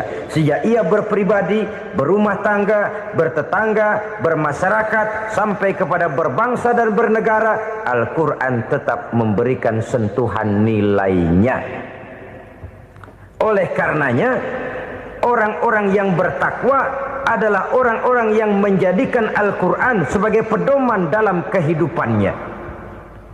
Dan kita yakini Al-Quran diturunkan kepada Nabi Muhammad bukan merupakan produk Nabi Muhammad. Isi dan redaksinya langsung dari Allah Subhanahu wa ta'ala. Kemudian cirinya yang kelima, orang bertakwa yang akan meraih kemenangan itu, wa ma unzila min qablika. Tidak hanya sekedar percaya kepada yang diturunkan terhadap Nabi Muhammad, yaitu Al-Quran, mereka juga percaya kepada apa yang pernah diturunkan kepada para nabi, kepada para rasul sebelum Nabi Muhammad. Percaya kepada adanya suhuf, percaya kepada adanya Taurat, percaya kepada adanya Injil, percaya bahwa Allah dahulunya sudah menurunkan Taurat kepada Musa, percaya bahwa Allah sudah menurunkan Injil kepada Isa, percaya Injil ada, Taurat ada, diturunkan Allah untuk Isa dan Musa, tetapi tidak wajib mengamalkannya karena kita sudah diberikan Al-Quranul Karim.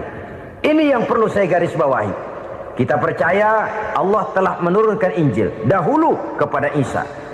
Kita percaya bahwa Allah telah menurunkan Taurat dahulunya kepada Nabi Musa. Kadang-kadang ini dijadikan dalih, dikacaukan pengertiannya. Quran saja mengajarkan bahwa orang yang bertakwa harus percaya kepada Injil, maka pakailah Injil. Apalagi kalau ayat sebelumnya ditilap, dihapus, dihilangkan, Injilnya yang ditekankan, maka akan terjadilah penekanan yang salah arah. Karena salah arah akhirnya bisa merusak dan menghancurkan akidah. Ketika Rasul suatu saat pernah ditanya orang, "Ya Rasul, bagaimana sikap kita sebagai muslim terhadap Injil yang ada sekarang?" Beliau menjawab, "La tukadzibuhu jami'an wa la tusaddiquhu jami'an." Jangan didustakan seluruhnya, jangan juga dibenarkan semuanya. Artinya, ini sudah merupakan gambaran dari Rasul bahwa dalam Injil yang ada sekarang masih ada ajaran-ajaran tauhid yang dibawa oleh Nabi Isa dan diajarkan kepada umatnya.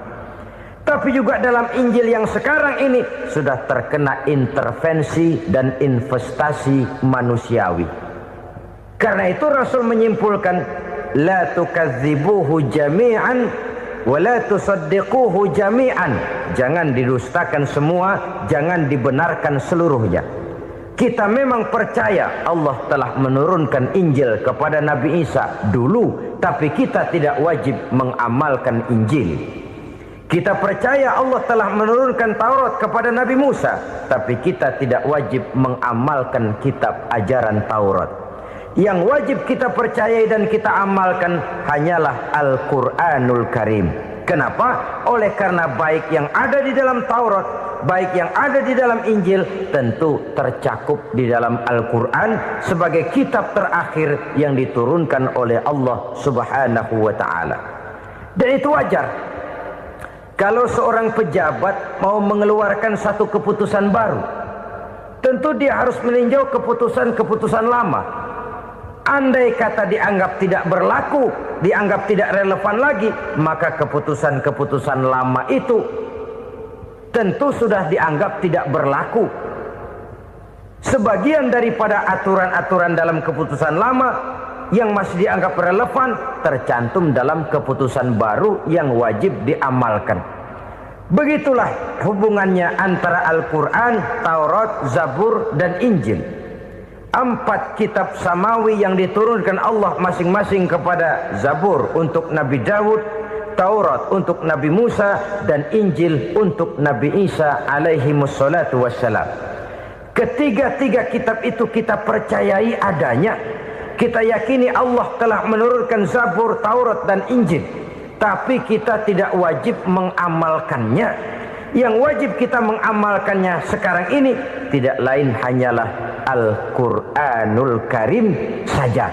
Karena ia mencakup apa yang ada di dalam Zabur, apa yang ada di dalam Taurat, dan apa yang ada di dalam Injil. Keotentikannya bisa dipertanggungjawabkan. Ya, tapi kan Nabi Muhammad sudah mati 14 abad yang lalu, dan di zaman beliau Al-Quran kan belum dikodifikasikan, belum ditulis. Bagaimana keotentikannya bisa dipertanggungjawabkan? Mudah saja.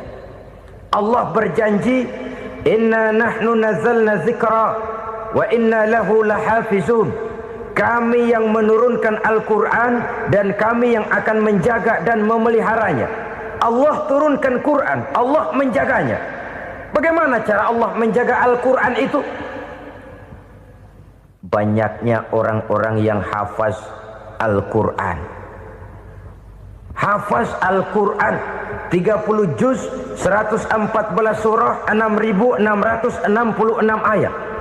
Sehingga jangankan satu kata, jangankan satu ayat, satu kalimat saja berubah sudah akan timbul reaksi dan mudah dimengerti. Kenapa? Banyak orang-orang yang hafaz Al-Quran. Sedangkan pada setiap akhir tahun biasanya malaikat Jibril selalu mengadakan checking terhadap ayat-ayat yang diturunkan pada waktu itu. Di zaman Nabi sendiri sudah ada usaha kodifikasi. Dan yang lebih luar biasa lagi, sampai hari ini tidak seorang pun mampu membuat satu ayat saja semacam Al-Quran. Ke bahasa manapun dia diterjemahkan, naskah aslinya tetap ikut. Rujukan dasarnya tetap ada. Berdasarkan itu maka tidak mungkin terjadi penyelewengan terhadap atau pemalsuan terhadap ayat-ayat Al-Quranul Karim. Kesuciannya, keotentikannya, kemurniannya bisa dipertanggungjawabkan. Ma'asyiral muslimin rahimakumullah. Oleh karenanya konsepsi dasar daripada ajaran Islam ini memang tidak lain adalah Al-Quran dan Sunnah. Isi daripada agama Islam yang merupakan iman, Islam, dan ihsan, konsepsi dasarnya tidak lain adalah Al-Quran dan Sunnah Rasulullah Sallallahu Alaihi Wasallam. Maka yang kita perlukan sekarang ini adalah terjemahan Al-Quran di dalam kehidupan kita. Dengan demikian, maka gaya kehidupan yang lebih Qurani itulah yang kita dambakan. Kita perlu memang terjemahan Quran dalam bahasa Inggris, dalam bahasa Belanda, dalam bahasa Jepang, tapi yang lebih kita perlukan adalah terjemahan Quran di dalam kehidupan kita. Konsekuen, tidak memanipulasi, ringan sama kita jinjing, berat sama kita pikul. Jangan kalau lempengan ayat Quran tuh kira-kira enak diamalin, keras teriakan kita. Giliran kira-kira ayat Quran itu mukul kepala kita sendiri, diam kita. Itu ciri yang pernah disindir Allah dalam awal-awal Baqarah juga. Ciri beragamanya orang yang munafik. kullama adha'a lahum masyaw fih, kata Allah, wa iza azlama alaihim qamu, apabila terang mereka jalan, apabila gelap mereka berhenti. Artinya kalau kira-kira di Islam nguntungin, rame-rame pada teriak Islam. Tapi ketika diminta untuk berjuang, ketika dituntut untuk berkorban, rame-rame mengundurkan diri. Nasib agama tidak ubahnya seperti daun pisang yang dikait orang di tepi jalan lantaran tak berpayung di ketika hari hujan. Manakala hujan usailah sudah, daun itu pun dicampakkan di tepi jalan, diinjak pula orang nan lalu. Artinya orang menjadikan agama cuma sebagai lipstick, decoration only, tidak konsekuen. Hanya pada saat-saat kelihatannya Islam membawa keuntungan, rame-rame orang teriak-teriak tentang Islam. Tapi jikalau diminta berjuang, jikalau dituntut untuk berkorban, biasanya rame-rame juga mengundurkan diri. Jangan heran kalau mayoritas hitungan kita, tapi minoritas peranan kita. Kuantitas kita dalam jumlah, tapi dalam kualitas kita lebih sering jadi penonton daripada jadi pemain. Padahal itu sangat tidak boleh terjadi. Umat Islam di Indonesia harus bangkit. Umat Islam di Indonesia harus sadar akan keberadaannya. Tidak boleh hanya jadi penonton berpangku tangan. Karena memang agama kita juga mengajarkan untuk konsekuen di dalam menjabarkan ajaran-ajaran daripada agama kita. Kita sering jatuh menjadi umat yang lemah oleh karena kita ini tidak pandai menggalang kebersamaan yang diakibatkan tidak konsekuennya kita. Diistilahkan bahwa umat Islam di dalam menggalang kebersamaannya itu harus seperti orang main sepak bola. Saudara-saudara kan tahu orang main sepak bola itu. Orang main sepak bola, kalau pertandingan belum dimulai sih silakan saja kumpul di luar lapangan, atur strategi yang baik. Tapi kalau pertandingan sudah dimulai, turun ke lapangan hijau, jangan kumpul terus. Ada sepak bola gotong royong, mundur-mundur rame-rame, depan ke depan kumpul melulu mainnya. Kalah.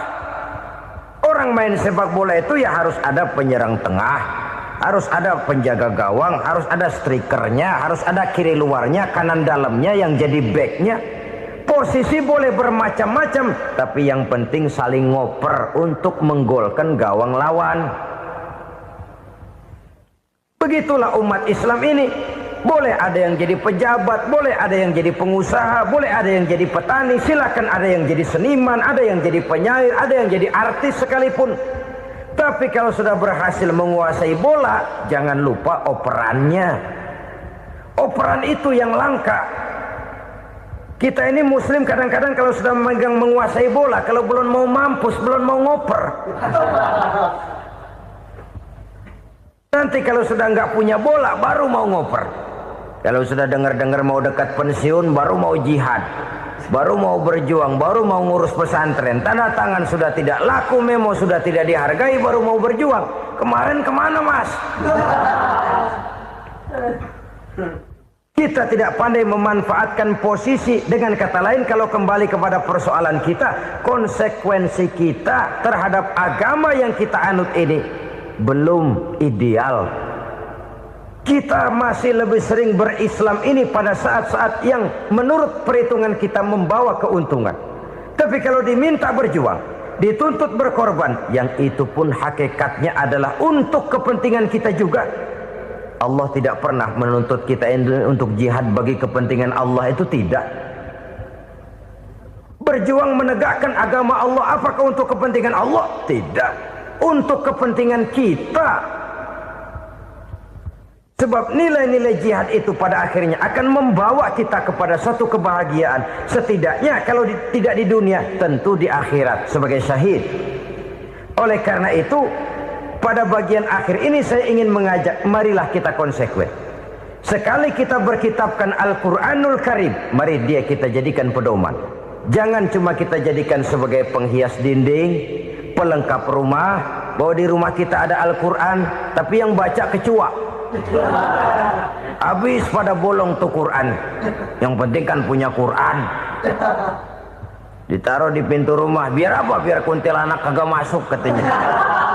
Ya apa itu nasib Quran, cuma kerjanya jaga pintu, ngusir kuntilanak, ngusir memedi. Bagaimana kita hidup menurut tuntunan Al-Quran? Kadang-kadang tidak pernah menjadi masalah bagi kita. Maka bagaimanakah Al-Quran akan mungkin membawa keberkahan dalam hidup kalau ajarannya kita injak-injak dalam keseharian kita? Mewujudkan gaya hidup yang lebih Qurani, itulah yang akan kita rintis di dalam kehidupan kita, bertahap, step by step, menurut kemampuan yang ada pada kita. Jika jalan ini tidak bisa kita selesaikan, percayalah akan ada generasi penerus yang akan melanjutkan usaha dan cita-cita mulia itu. Jadi percaya kepada Taurat, percaya kepada Injil, sekadar percaya Allah dahulunya sudah menurunkan itu, tapi kita tidak wajib mengamalkannya. Kenapa? Generasi Injil masa berlakunya sudah kedaluarsa. Taurat masa berlakunya sudah kedaluarsa. Injil pernah berlaku untuk orang Nasrani di zaman Nabi Isa.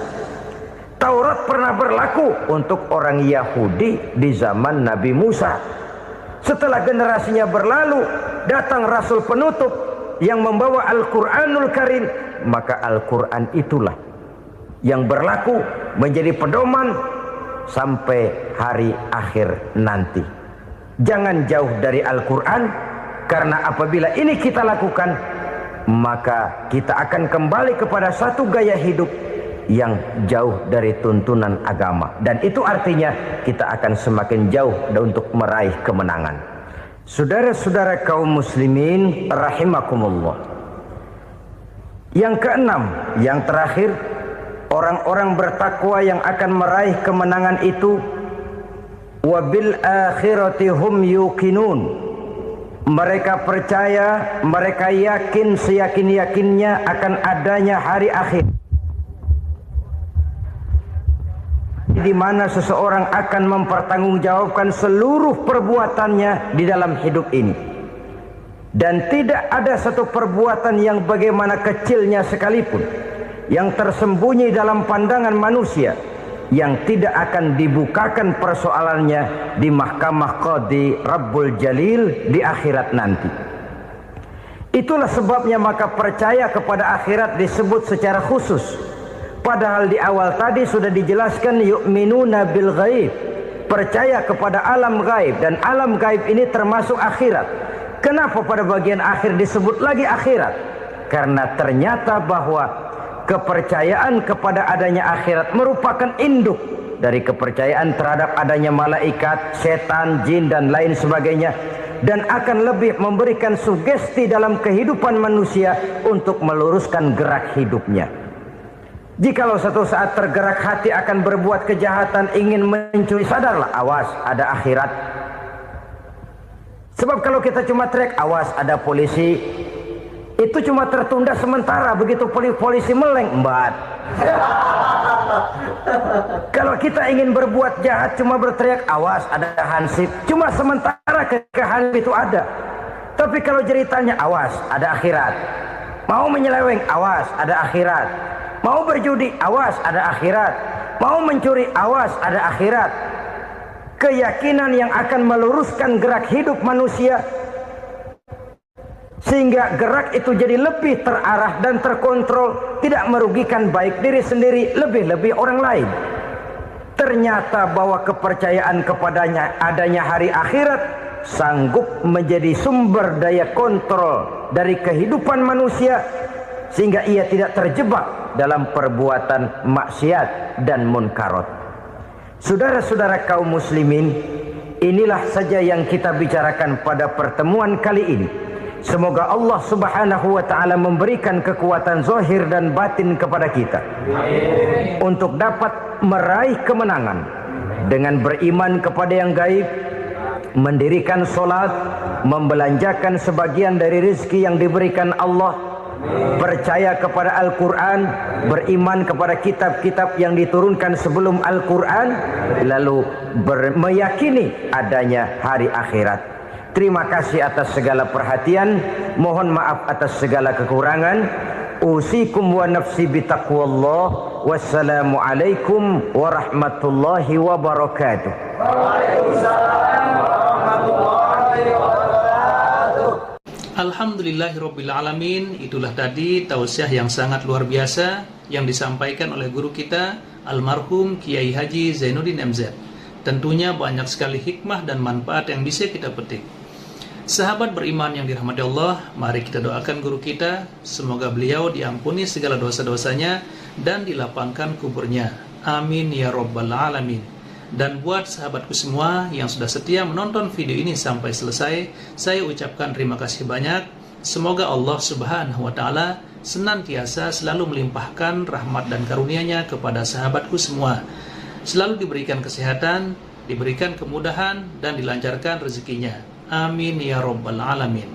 Baiklah, untuk hari ini cukup sampai di sini dulu. Sampai bertemu lagi di kajian berikutnya. Wabillahi taufiq wal hidayah wa ridha wal inayah. Assalamualaikum warahmatullahi wabarakatuh. Alhamdulillah, setelah kita mendengarkan tausiah yang penuh hikmah yang sudah disampaikan oleh guru kita Al-Makrullah Kiai Haji Zainuddin MZ, sekarang mari kita lanjutkan aktivitas kita masing-masing. Semoga apa yang sudah disampaikan oleh beliau bisa kita amalkan dengan istiqomah. Amin ya rabbal alamin. Dan buat sahabat semua, saya ucapkan selamat beraktivitas, semoga sehat selalu dan dilancarkan segala urusannya.